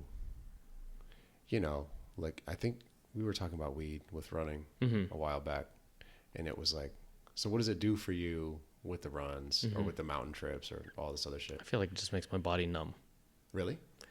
Yeah, like I just don't feel my body. I'm just like, oh, now you're moving, and you don't feel like it. Kind of cool. Kind of cool. Like less pain? Yeah. Physical pain? Yeah. No, like I have to be really careful about how I land on my feet, especially in the mountains and stuff, because I don't feel it. And the reason why I think I got the blister was because I wasn't paying attention. We got high. Yeah, because we got high while running, guys. We did. That's fucking awesome. You sounded shocked when I said that. Like, do you, I guess, more broadly, do you feel that it called your attention to anything that was beneficial to pay attention to? I mean, I think it's just beneficial to pay attention to like how your body moves. Did it help you pay attention to how your body's moving? You have to, because like if you don't, you're gonna eat shit. It is. Like, it's not some like sandy beach trail. Like there's rocks and there's hard, like, dude. And some of them move. There's snakes out there. Like, You saw the snake I saw yesterday? Yes. Dude, it was ready to go. Dude. And like, so you have to be on alert. And I get why you don't wear headphones now. You can't wear headphones. You can't. Yeah, that's another, okay. And that's like the minimalist approach. You're removing physical and conceptual padding around your body. Yeah. So you can get information about your surroundings and make the most precise decisions about moving forward. Is this what makes you joyous? That was the question, wasn't it? Yeah. Well, I guess because I'm getting excited about this process and like continuing to try to describe it over and over, maybe that is like so exciting to me. Yeah. You know what I mean? Do you have the business stuff figured out for the gym wise? Like, I don't have anything figured out about anything, bro. Me too. Because like the bitters stuff, I feel like I don't know anything, but like it's starting to get better and better each time. It looks fucking great. Thank you. I appreciate that. It looks very professional. It's just weird because like I feel like it sucks. Yeah. Because I feel like I don't know what I'm doing and I'm just putting it out there. And so what do you do with that feeling? Like, does that drive you to try to make it a little cleaner, a little better? Yeah. So like I'll look up YouTube videos and watch those. I will like more informed. Read, but it's just like, it's so much effort to get better at it, to just make it a little bit better. Yeah. Yep. You know? Yeah. Like we see the tip of the iceberg. Yeah. There's all this work that Nate is doing. Yeah. Yeah. That's the truth for sure. You know? But that's, you know, we just know that. Yeah. We accept it. Yeah. I think that's the only thing that like, I guess stresses me out to the point where like that feeling of like you want to quit, but you have that whole mountain to run down still. Yep. Like that feeling sucks. Yep. And like some days I don't want to even like touch these like, I don't know, the heart, I guess like, I don't know, you're running a business and yes. running a business is kind of hard.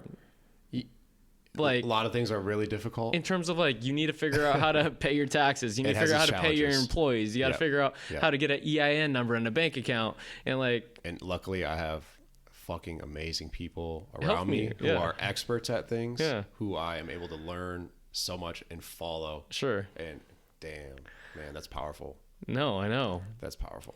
But yeah, no one sees that Hunter, you know? Sure. Yeah. Yeah, like Hunter's like, whoa, let's work out today, guys. Yeah. And you know. And I'm curious about the back end Hunter. Well, you know? I am. It's real. I'm having a fucking adventure. You know what I mean? Every step. What do you mean? Every step of all of it. Yeah. I'm having an adventure. Yeah. Trying to observe and learn and go about it with humor. And yeah.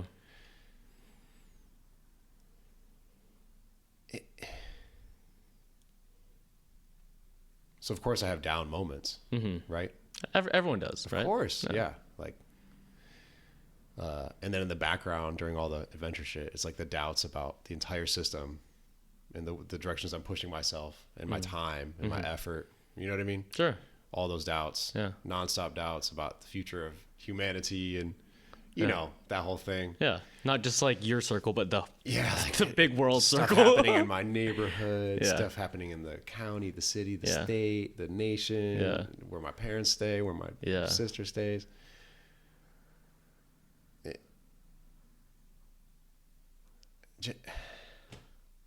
Just fucking, It's wild.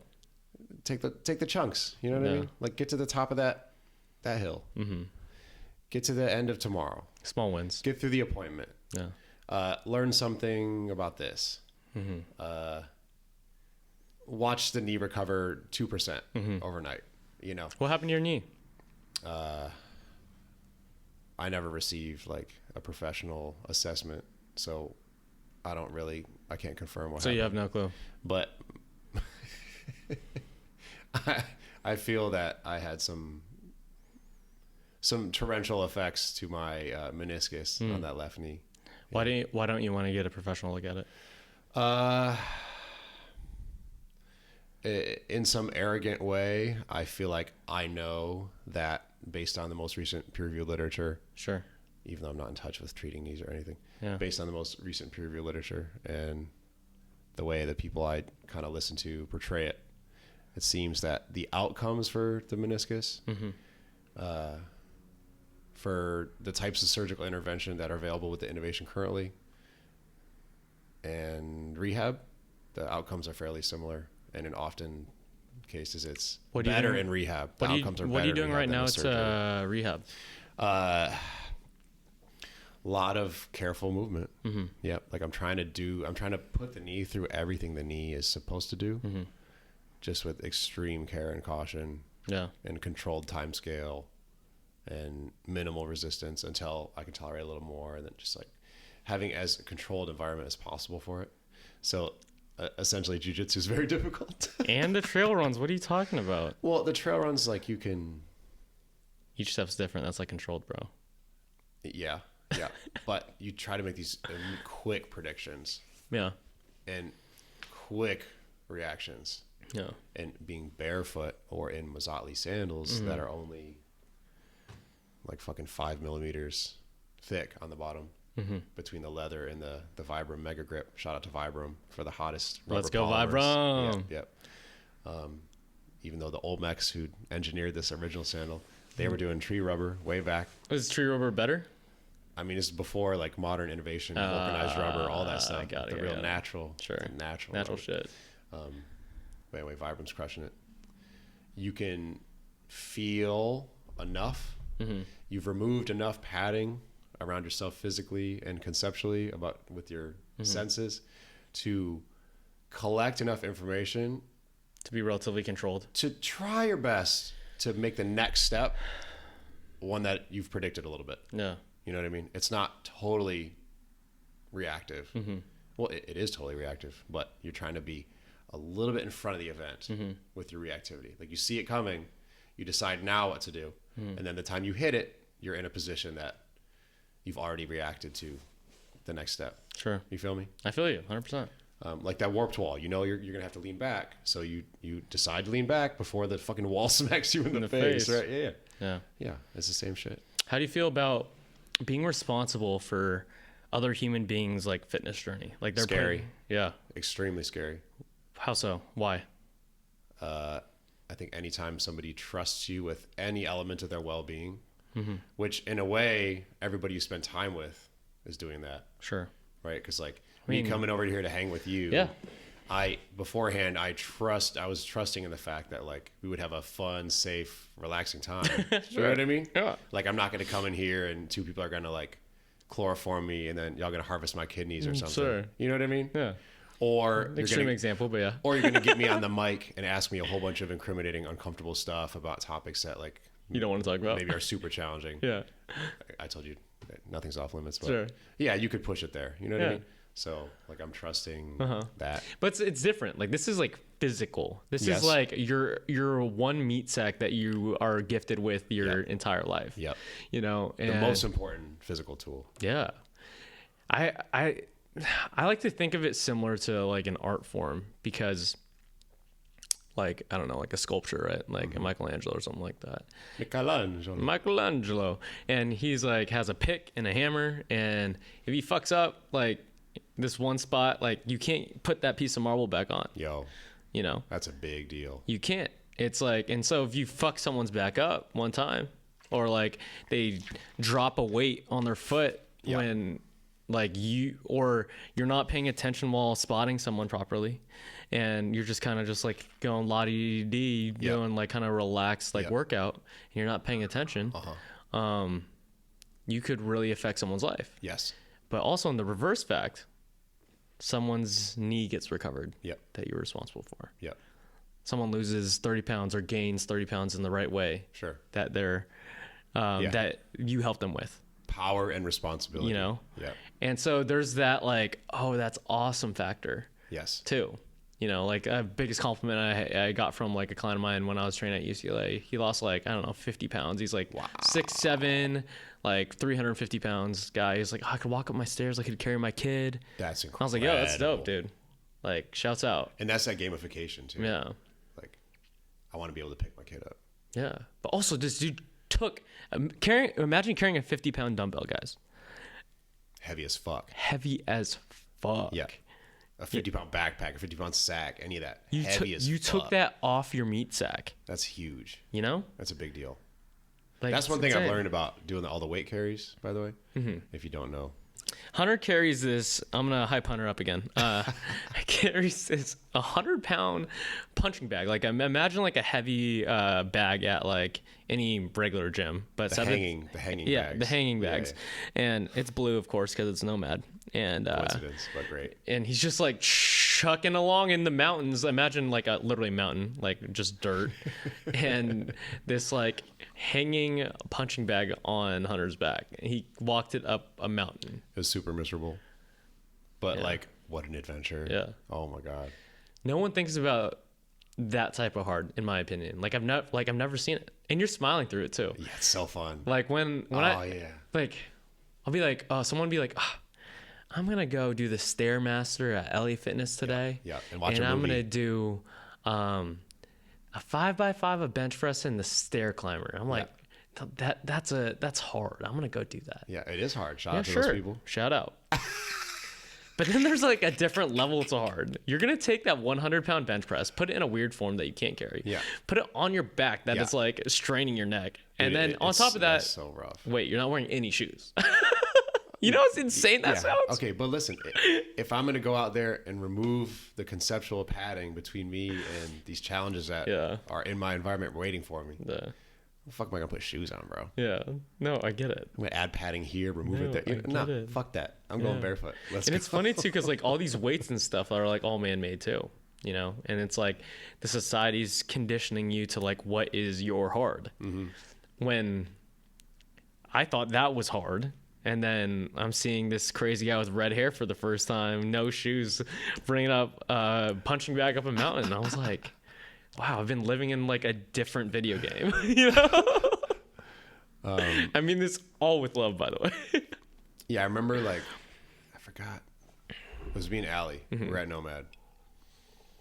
And here comes a lunch break. Yeah. And I'm like, yo, Allie, I got this dumb idea that I want to hit at my lunch break. I'm going to take the 80-pound slam ball to Wisdom Tree. You know Wisdom Tree? Yes. Yeah. And she's like, the fuck? I'm like, yeah, you want to do it? She's like, yeah, let's do it. She grabbed a slam ball for herself, and we drove our asses out there at lunch, and we started trucking, and god damn. Did you guys switch sides to balance it out? Oh, yeah. Okay. Yep, switch sides, put it down. Yeah. There's some like little plateaus around. But did you push it up like on a steep Wisdom Tree's part? great. It's steep, but it's got all these little spots where like I can stand up straight here. Sure. It's like staircases the whole way, like weird shaped stairs. So you can put the shit down. It's not going to roll away from you. And if you're smart about it. Yeah. So we probably put it down like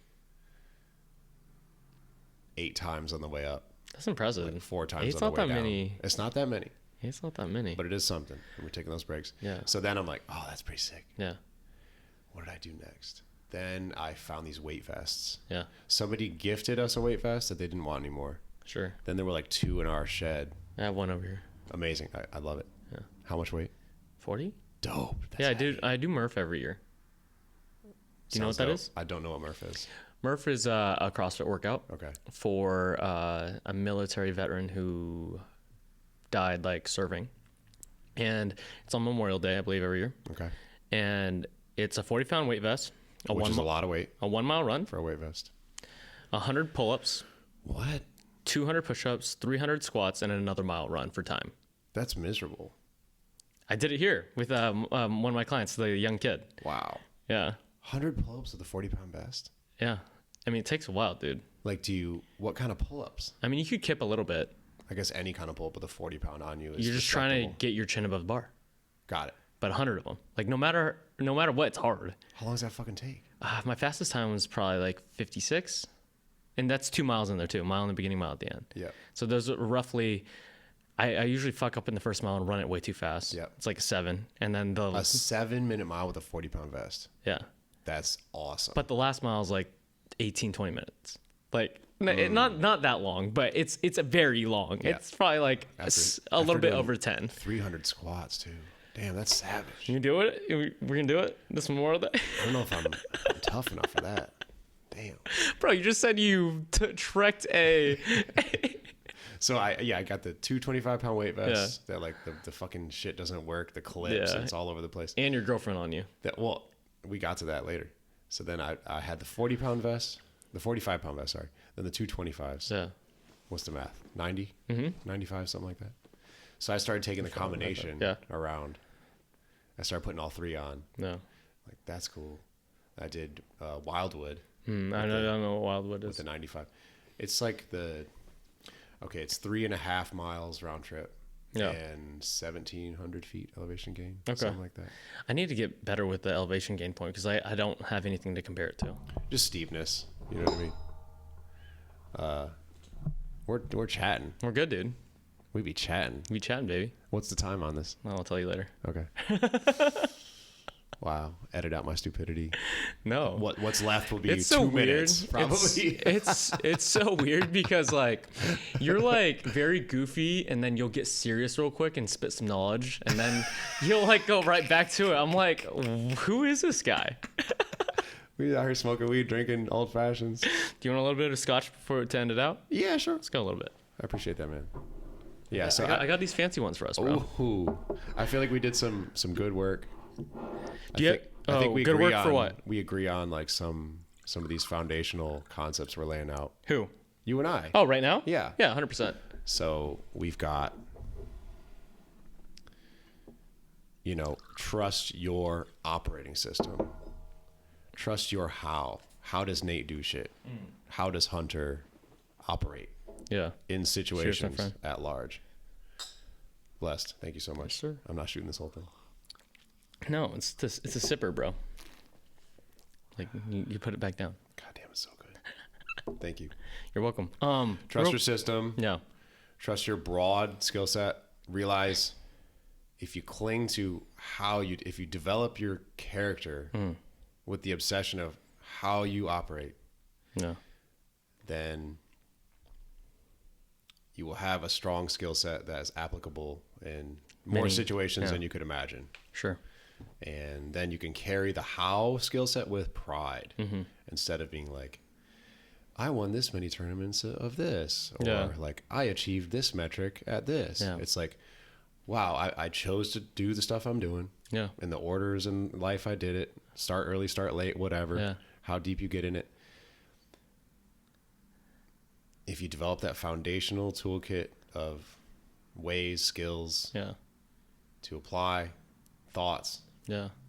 Well, the fact that Then you can be good. Yeah. You can be good at kind of what you set your mind to, the things Yeah. that you have the opportunities to do. Yeah. It's pretty cool. And then we have also this concept of like removing the protective barriers between yourself and your surroundings. Sure. And that's earbuds, right? We were just talking about it. I love in running. a weird way. I love running with earbuds on the road though, and I'll tell you why. It's not On because the road for sure. It's because I don't need them. I buy that. I don't need them, but I feel like I cheat the system in the sense that I'll throw on a very educational podcast or that's I'll great. throw on something and I'm like, yo, I'm That's getting enriching. cardio Some in good music or and something. I'm getting some information in this brain, Yes. you know?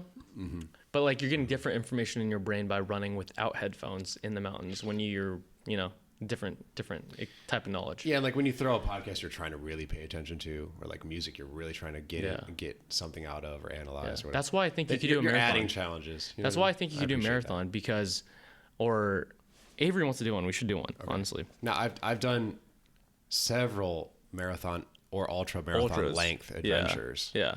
But like I've never done like a sign up and get a bib from this company and go do it. Do you know why I think those are? I think those are beneficial. Of course they are.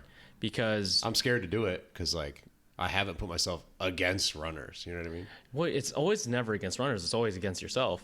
You know. Yeah. So then I should be fine just doing my adventures that I create. So why do I need to do it with other people? Because one, when you run with me and Allie, it's different than when you run by yourself. Yes. Because one, I don't know, I could be just talking up the ass, but like when I put my feet in your shoes, you're like, okay, well, I've done this more than them. And one, I gotta kind of lead the way, like, and you understand the trail. Just with the navigation. Yeah. But also like, there's a sense of like, oh, they're keeping pace. Like I need to keep pressing, Yeah. you know? Yeah. You got to pace a group. Sure. That's a difficult thing. Yeah. And, Awareness, sensitivity.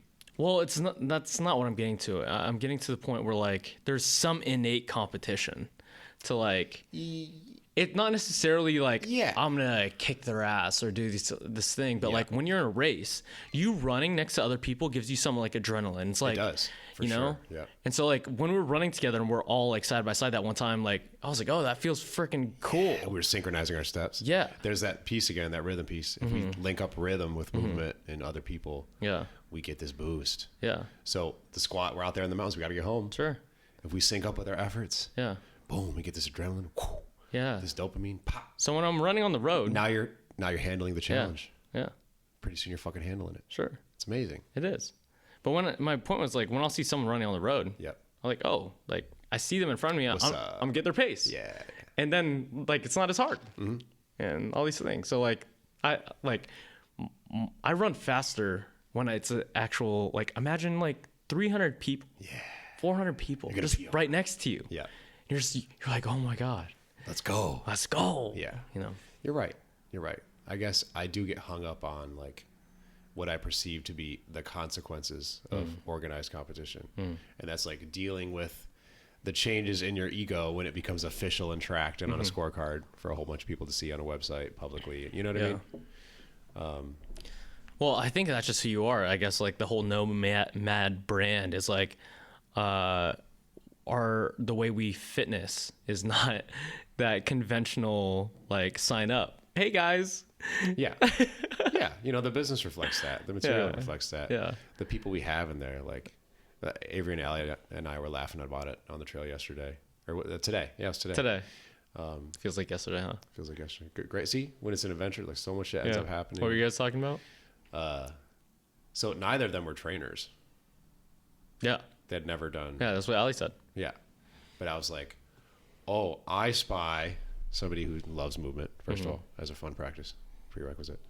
But I spy a foundational toolkit, a broad operating system that has the qualities that we've been talking about that evolve also the qualities that can like in a patient way help somebody learn and chaperone their learning and make it accessible and fun and approachable and That's gracious. crazy. That's crazy that you spotted that out. Well, I mean, we do it all the time. Like, you choose friends, not necessarily on like, could I hire you? You know what I mean? Sure. For a specific task. Yeah. It's like, oh, that person's cool in this way. Sure. And I feel it. And, oh, damn, it's nice to be around that.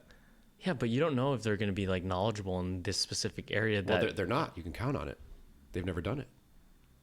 So I'm like, anybody can install the new software on a good operating system. Yeah. You can't fucking recreate the operating system of a human. Yeah. Well, you can shift it.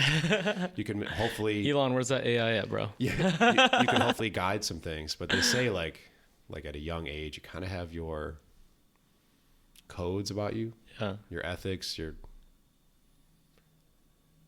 brain kind of has decided how different things are going to affect it, and to what intensities and orders and whatnot. Yeah, with a lot of that early exposure. 100%. So like it's harder to help somebody with how they do things. Yeah.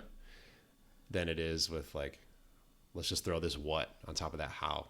Let's throw this new subject material on top of this great human being that you are, and the functions that you can push yourself into. And that's it. Yeah. Right? That's important. That's the most important. Yeah, I had this guest on the podcast, and he said character equals destiny. And just like your characteristics like will define like whatever you choose to like be good at. Yeah. Like, you know, like Allie and Avery, they had good characteristics that you admired, I guess. And you just put it in a different vehicle, and it turned out to be like amazing trainers. They're fucking incredible. You know? They're incredible. Yeah. And yeah, they're fucking awesome. Do you have any goals with the gym? Because like you have have a limited space. Yeah, we were talking about that today, actually. Yeah. We mentioned that today. Because is it close to capacity? I think a small facility. Yeah, I'll say that. A small facility, which forces vicinity. Okay. You're interacting. Sure. Everybody is kind of interacting with everybody in that place. It is. Yeah. At all times. Yeah. Everyone's talking all the time. And like you're close enough to like we can see everything you guys are doing. Yeah. You can see everything we're doing. The only difference is that you wall. can hear the conversations. Yeah. Yeah. And even in that wall, if you're like kind of it's a big archway. Yeah. So if you're around it, Yeah. enough mirrors. Yeah, you you'll hear it. You get a feel for what's happening over there. Sure. You might peek your head around.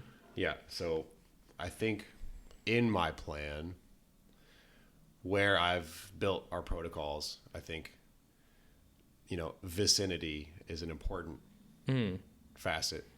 So, and just more efficient use of space. Because I've seen the evolution of the gym kind of through like photos and stuff. Everything, and it is very efficient compared to what it used to be. You think so? I think so. And I appreciate that. Yeah. Because just from where the barbells are put. Yes. Right. Put that gun rack up. Like, wow. Rogue. Shout out to Rogue. Efficient. Yep. Super efficient. Yeah, it's great. Obviously there's stuff that you can't make so efficient, like the boxes. Like that's just going to take up space. Yeah. But if you have just enough of those and you use them all the time, then they're kind of just always out. They're always out. Yeah. You know what I mean? And you could use them for like almost everything. So much shit. Yeah. And they're fun. So what goals do you have for the gym? Okay. So, the whole COVID situation was so, challenging for everybody deeply. Well, that's a good word, challenging. It was very inspiring for my business, our business, because I saw in a moment where people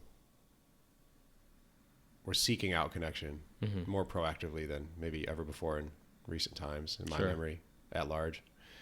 And also it was the most scary and most difficult to contribute to something outside of your own existence, with effort or finances or whatever. Yeah. Because who knows where's the economy going? People getting all kinds of weird stuff with work, and is work going to continue? It's kind of crazy. Will the company that I work for still exist? All this stuff. And, we're forced to stay inside and stay away from each other. So it's like contributing to something like a business or a community is like very, in a way, discouraged. 100%. So even in those times, people chose to contribute. And I would say our entire membership in some fashion, while we were closed for 106 days, and only allowed to reopen after that because we did everything outside in the parking lot that we're lucky enough to have. That was not a part of the original plan. Also, just so happened to have this lot, 5-6 spaces. Members stayed members. The entire time. Paying, contributing. Wow. Reposting, sharing. Yeah. Bringing friends to the outdoor classes once they could happen. Yeah. Dude, it was crazy. That's awesome. It was crazy. And I saw like this process we got going on, this sharing, this crafting of the how in a safe, fun, calm environment. Pushing each other, supporting each other, having adventures. Shout out kayaking. That was kept alive by a group of people willingly when it was very difficult for people to contribute to something. No. And then I'm like, that's it. I'm sold. I believe in what I'm doing. I believe in what we are doing as the squad, as the facet in the neighborhood, Toluca Lake, NoHo, whatever. Yeah. The power of these tools to make people feel like they belong. They're living their own purpose, meaning getting better. So what's the game plan to like expand that, or I don't know, what's the goal? So I want to push the mobile app. We've spent so much work on the mobile app. Who did you work on that with? Shout out to Andy Chin, my homie from Jiu Jitsu. Let's go. Who is that the guy you post all the time? Who is one of the most gifted, computer science, computer engine, coding guys engineers out there. And his wife Celia also is powerful computer scientist. That's awesome. And together they blessed me with the belief and the efforts to push that mobile app. And we created this fucking badass system. Nomad app, right? Nomad. It's called the Nomad Workout. The Nomad Workout. It's for iPhone only, iOS only. The App Store. Okay. Free, $9.99 to get the pro features. Yeah. Which are $99 monthly. Sorry. Yeah. To get the pro features. Something like 1,600 exercises, and it makes sure your workout is an adventure because of the depth of options and the way it chooses things that respond to your inputs. Yeah. You choose your level, you choose your goal between strengthening, fat burning, bodybuilding. Then you pick the section of the body, and depending on that first decision, it'll chunk the body in different ways. Yeah. Push, pull, deadlift, squat, upper, lower, full, that type of shit. Then you pick the gear you want to use from nothing to a buddy. And opens, the hundreds of stock extra movements, partner collaborative workouts that you know several of them from classes. They come to class. So if you come to class, you're going to learn how to use your homies, use your partners, and you can get a good workout with the partner. The hardest, it's so dynamic.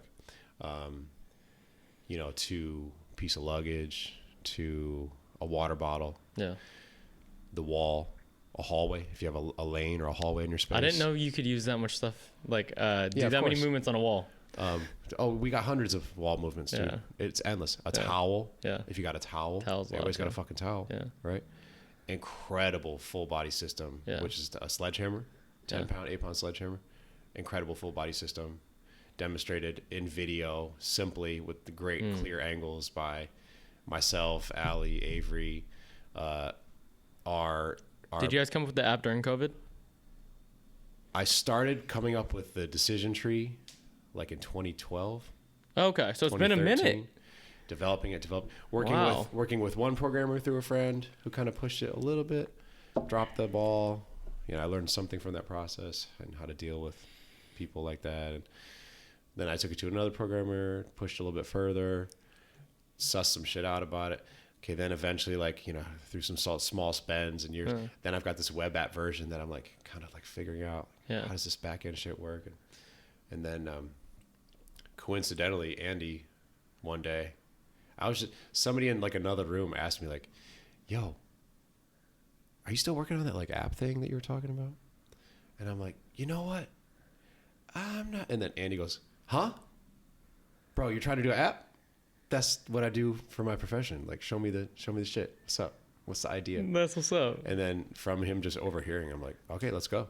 Let's get it. He says, yeah, I see it. I see the decision tree. I see how this works. This is interesting logic.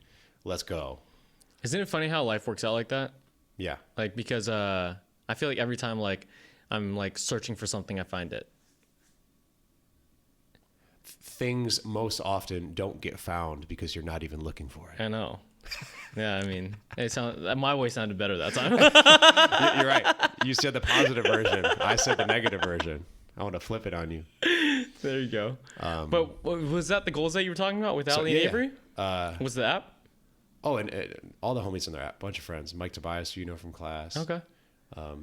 Mario, who's my business advisor, accountant. He's in the app a bunch. Okay. My old buddy Jacob, who used to work with us. My old buddy Jeff, who used to work with us. Okay. Want to get that popping right now. Like, so that's like the it's self-sustaining right now, Sure. which is a blessing. That's awesome. To say that to support itself. Yeah, and the amazing. advertising, like Sure. and that user acquisition cost. It's incredible. I feel honored and flattered. Andy did fucking incredible work. Yeah. I want to push that. I want to get some staff on that, perhaps. So I guess all the things that you're working on right now, so which is going to be like Mazatli, right? Yeah, I want to see my man Jorge thrive at Mazatli. Yeah. He has such integrity and passion and interesting ideas, and his grasp of the cultural history of this footwear, I find so interesting and so cool. And well, my thing is like, what's the game plan for the Mazatli, the Nomad app, all these things? Because like I've personally witnessed it now. Yeah. Right. Like I've been in the classes, I've worn the shoes, I've experienced the things that you're promoting, and to like a unexperienced or unknowledgeable person who doesn't know what it is, it's like, what the heck is this dude doing? Or like, what is it? It's so off. It's so it's different. Off. But me firsthand experiencing it and witnessing the benefits of it, it's just like, how do you make a game plan to have other individuals understand the experience that I have like had the privilege of experiencing within this like short amount of time? Yeah. Because it hasn't even been that long. Like I've only known you couple months, 3 months now, 4 months, maybe 3-4 months. Yeah. You know? Appreciate you, dog. Yeah. Appreciate you. Thanks a ton. Yeah. So I've been doing a lot of thinking just about, and I mean, this conversation is great for me too, because we've kind of broken down a lot of these broader things. I'm also experiencing similar things that you were experiencing with like obviously the Bitters company and like other things like that. And like I'm going through, I feel like we're in a similar like stage there. And there is the power of the internet, the power of these apps, big tools that a lot of people are experts at navigating. Yeah. When I feel like me and you are far from an expert level. We're just asking, what can you help us here? There, what is this? You know? Now you're chopping it up, man. You're fucking crushing it. You know? Give yourself some credit. Oh, thanks, dude. I appreciate it. I'm trying. They built everybody. Trying. Yeah. So, got the app, want to get popped. Yeah. Got the footwear that we need to share with people. Yeah. Because, some of the still existing. It could benefit a lot of people. Yeah. The greatest accounts of human running. Yeah. Mesoamerica. How do you get that story?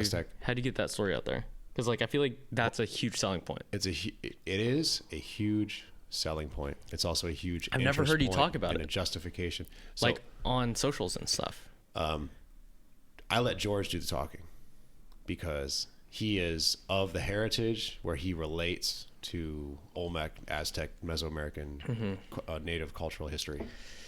Yes, and but he does it in a very passionate way. And what I can speak on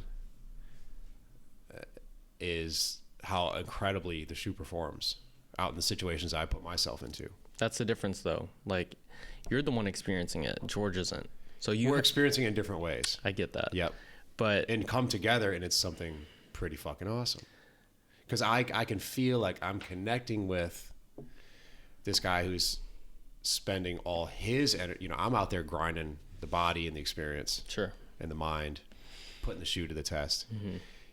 And when he means shoe to the test, this dude is doing every single thing in these shoes. Like, I have never seen you wear regular shoes. Ice. Yeah. You know, with sandals, the double toe post Aztec style. Yeah. Warrior God sandals. Yeah. Patented by Mazatli footwear. Yeah. In the snow and the ice at high altitudes, you know, through streams, desert, sand, rocks. Hundreds of miles on these pairs of shoes before any kind of repairs need to be made. Yeah. Yeah, dude, it's sick. They're fucking awesome. They're so stable. Yeah. So he's out there spending his energy into getting inspired by the historical engineering of the footwear. Sure. And he's bringing all that in, and also the stories of the development and how. Well, stories sell products. And if it's a good product, they do. It's an with a amazing good story. Product with a story that is untold, kind of, or forgotten. Historical. It's a forgotten story. Yeah. About people in the part of the world and the set of daily practices historically that they were the best runners. Yeah. They were the best mountain foot travelers. That's the thing. You're telling me this now, and I'm getting, I guess, like, I understand the story. It's inspiring. And like the meaning of advertisement is to like make known, to make known, right? Yeah. And what we're trying to do is to make these things known. Yes. To like the world. Yes. And we just have to figure out the right vehicle to do that, because you've seen it work. You experienced COVID, right? And you just said, you're like, wow, like this product works. Yeah. This system works. These shoes work. The system gives like integral value in people's lives. Yeah. And you witnessed it. It's just, how do you make that system expand to where it could help not just hundreds of thousands, more, a lot of people, Yeah, I think, and it's not like small helping. Like, this is like it's life-changing, foundational. Yeah, it's foundational. Like the old people that train with us, dude, they're studs. I love it. They're studs. I fucking love it, because people will come in their 60s or 70s and they won't be able to function the way they want to function. Pick up the grandkids, fuck around, have fun in the kitchen. Yeah. Fuck around, have fun like in the park, around the block, around the trails. Keeping up with life, doing the fun shit, being able to walk from the store to the car to the home, to the carrying what you need to carry. People take it for granted, and they develop that capacity in old age. Yeah, it's crazy. Yeah, people have this idea of like old training is maintenance, or like preventing more decay or whatever, the breakdown, whatever the fuck. Preventing osteoporosis. How about you gain skills and abilities in your 70s and 80s? Gain coordination. How about you up your fucking deadlift instead of just maintain the lowest standard to just keep you tolerating every day? Yeah. And the human body and brain does it. It's fucking wild, bro. Yeah. It's wild. Yeah. So let's get it, man. Yeah. Let's get it. Do you enjoy what you do? I fucking love it. What is the benefit to enjoying what you do? Because there's a lot of people in this world, a lot of people in LA, a lot of people doing things, working a job that they don't enjoy. What's the benefit to you, at least? Like, I guess you can only speak for yourself. You got to insert adventure. Yeah. Everywhere. Yeah. Any way you can. And easier said than done. And, I've had incredibly lucky circumstances most of my fucking life. So that helps and enables things, obviously. No. So like the preaching has to come through that lens for these listeners, whoever they may be. But yeah, you gotta find adventure and see all the shit as an adventure as often as you can. And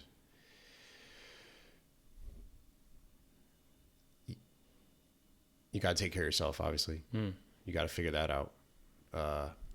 But even in the most monotonous, like sustaining yourself, obligatory pursuits, you can find these little like, I'm going to fucking flick this quarter in the cashier in the slot in the most precise, like dope, efficient fashion. Are you telling everyone that you can find and enjoy whatever you're doing? Is that what you're saying? That's kind of what I'm understanding at. You just have to find adventure in whatever you're doing. Yeah, like, okay, we all get dealt like a different mountain range that we just get plopped on. Okay. And like, people say dealt a different hand. Hunter says dealt a different mountain range. Yeah, we're working with the analogies, the relevant to the conversation metaphors. And you get plopped on this range and like, you might be stuck there for a while. No. You want to just keep getting across it, moving the shit A to B, A to B, A to B, until you can jump onto the next little island. Yeah. Or like, wow, you're gonna find all the ways to do it. You're gonna find the most interesting variations. Yeah. You're gonna test it over and over. You're gonna, in the process, essentially what we're saying is like gamify as much as possible. And through the gamification, you stay motivated to develop better at the thing. And then again, whatever the thing is, you're gamifying to get better at it and keep pursuing. You're getting better at that specific skill, but more importantly, you're getting better at the process of picking apart a new thing and figuring it out and applying your general OS to it and making that stronger. Yeah. And that, like, we call them games. Yeah. You get that, like, it's intrinsically motivating. Sure. To just go at the next level and the boss level and the next level and get a little bit better. And Besides the... It's all that. Yeah. It's all that. Yeah. It can all be that. And that's an interesting perspective. While pathological in some situations, sure, perhaps, where like you might really be suffering, gamifying it in a way that motivates you to act precisely and get better at things, perhaps makes it very higher likelihood that you will work your way into more favorable circumstances for yourself and probably for those around you. For those around you. Yeah. Probably the whole, and maybe also for your fucking environment too. Yeah. Maybe also for your hood. Yeah. For your nation, whatever you want to break it up. Yeah. All starts with you. All starts in wherever you're at. Yes. You know, you could make things better. If you make yourself better, you can make the people around you better. If you can make the people around you better, you can make their community better. You can make the community better. You can make the world better, you know? Yes. It's the whole thing. It's the whole, that ripple effect of like that. Yeah. The whole thing. And it could be negative too. If you're a dick. Of course. And you're putting negativity in the world. Of course. All that. 100%. Do you want to affect the world that way? You have the capacity to. You do. You absolutely do. And if you think about it like that, it's a negative spiral effect. And you can really take hostage like people's emotions. Yeah. With your fucking stupid behavior. Closing up before we go, how does someone, besides getting the Nomad workout app on iOS, Apple, the Nomad workout, the Nomad workout, what's your advice to someone who has like no fitness, regardless of age, hasn't worked out? Because some people are so lost in like a fitness journey, or just in like life in general, but like just say like working out, right? Finding their body, they're uncoordinated, could not be strong. Maybe they're too lightweight, too overweight. Like, where do you begin? Like, where does someone start? From zero to absolute perfect end game conditions. No, just it is a smooth gradient with infinite quantization steps from zero to perfect. Sure. So value yourself for doing the following and value the capacity of any step to create powerful results. You should take 1 millimeter step from zero to perfect and then be proud of what's that millimeter step though? How that changes you. Maybe you usually take the stairs in your apartment. Or sorry, the elevator. I was like, oh, that's pretty hard. Take stairs. Yeah. 1 day a week. 1 day a week. 1 day a week. Take the stairs instead. Maybe it's Monday mornings. Yeah. You're like, fuck, it already sucks. Let's make it suck some more. Let's go take the fucking stairs on Monday morning. And then eventually you'll be like, you know what? I'm starting to get not sore on like Wednesday evening from my Monday stair walk. So why don't we do Mondays and Thursdays? Oh, pretty soon you're getting serious now, Hunter. Pretty soon you're on, Runyon Canyon taking selfies with your Gymshark wear. No, yes, sir. I don't know why I made it pop. Yeah, what do you call it? Hunter's a Lululemon ambassador, guys. Why are you promoting Gymshark, bro? You know what I'm saying? You can. It's gonna go any version. Yeah, it's gonna go any place you want to take it. Yeah. My buddy Mike Mike at the gym. Big Mike with the glasses? Little Mike with the glasses. Oh, yeah, little Mike with the glasses? My homie. I see him in the morning. No. I think He was like, this is Mike and Michael, Yeah, Michael. He's a sick the powerlifter guy. videographer. I don't think you've met him. Anyway, I've been calling someone at the gym a wrong name then. there are a couple mics. Okay, all right. The two right here that we're talking on. We had great puns tonight too. We did. Heel. You just said a heel thing. I don't know, and a toe thing. Yeah, totally. Totally. You caught him too. Like I just threw him to you, and you're like, "Hey, I got you, bro." Got the pun. He was like, "Oh, climbing's cool," and then like, okay, he just found a space in his day. Fucking early ass in the morning when the gym opens. I'm gonna go join the climbing gym, and then I'll like go find the level 1 class and the level 2 class. Put it in my schedule. I'm like, damn, this is something I've never done. So it's very difficult as a beginner. But like, watch me pick this apart and like stay committed to it. You know, Micro steps. yes. Yeah. Everything around you is like adventure waiting. Yeah. And you have the power to pick it apart and tackle it because you've picked apart other shit and tackled other shit. I feel like community is important too. I feel like I feel supported. I feel it makes it easier to do like a workout if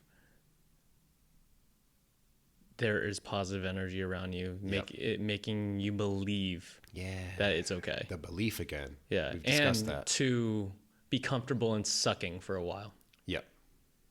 Yeah. Like you want to get better. That means right now you're worse than that future version. Yeah. So just deal with that. Yeah. There's this quote that was like, if you suck long enough at something, you'll be okay at it. Yeah. If you're okay at something long enough, you'll be good at it. If you're good at something long enough, you'll be great at it. You'd be great. And then if you're great at something long enough, you're undeniable. You'd be excellent. You know? And let that something be the way you approach things. Sure. Not just the things you choose to approach. 100%. That's my message right there. I love that. We'll end it there. Hunter, where can everyone find you? Hunter Seide. Wow. Beautiful, right? Flawless. All right. Where can they find you, Hunter? You can find me on Instagram doing stupid shit at HJS Active. Hunter James Seide. Nice. Active. I need a better handle. The gym, Nomad Active. Nomad Active. And The app. Located. The app, The Nomad Workout. Nomad Workout. Located in Toluca Lake, California. Right across the street from Universal Studios, guys. Like everyone knows where Universal Studios is at. Hopefully, if you live in SoCal, come into your hood someday. You know what I mean? Come say hi. Check out the gym if you guys are. I know a lot of people in Studio City. If you guys want to take a class, first class is on the house. I'll give you a week. Hunter will give you a week, guys. I'm a giver Okay, so if you guys listen to the podcast and you guys want to come in, Hunter will give you a full week of class. Come have fun. Come have fun. Flex. Gamify everything. And support yourself and your belief to create change in yourself, in your environment, and in the people around you. And make sure to keep that all positive, folks. Yes, sir. All right. Peace. Hunter, everybody. Bye.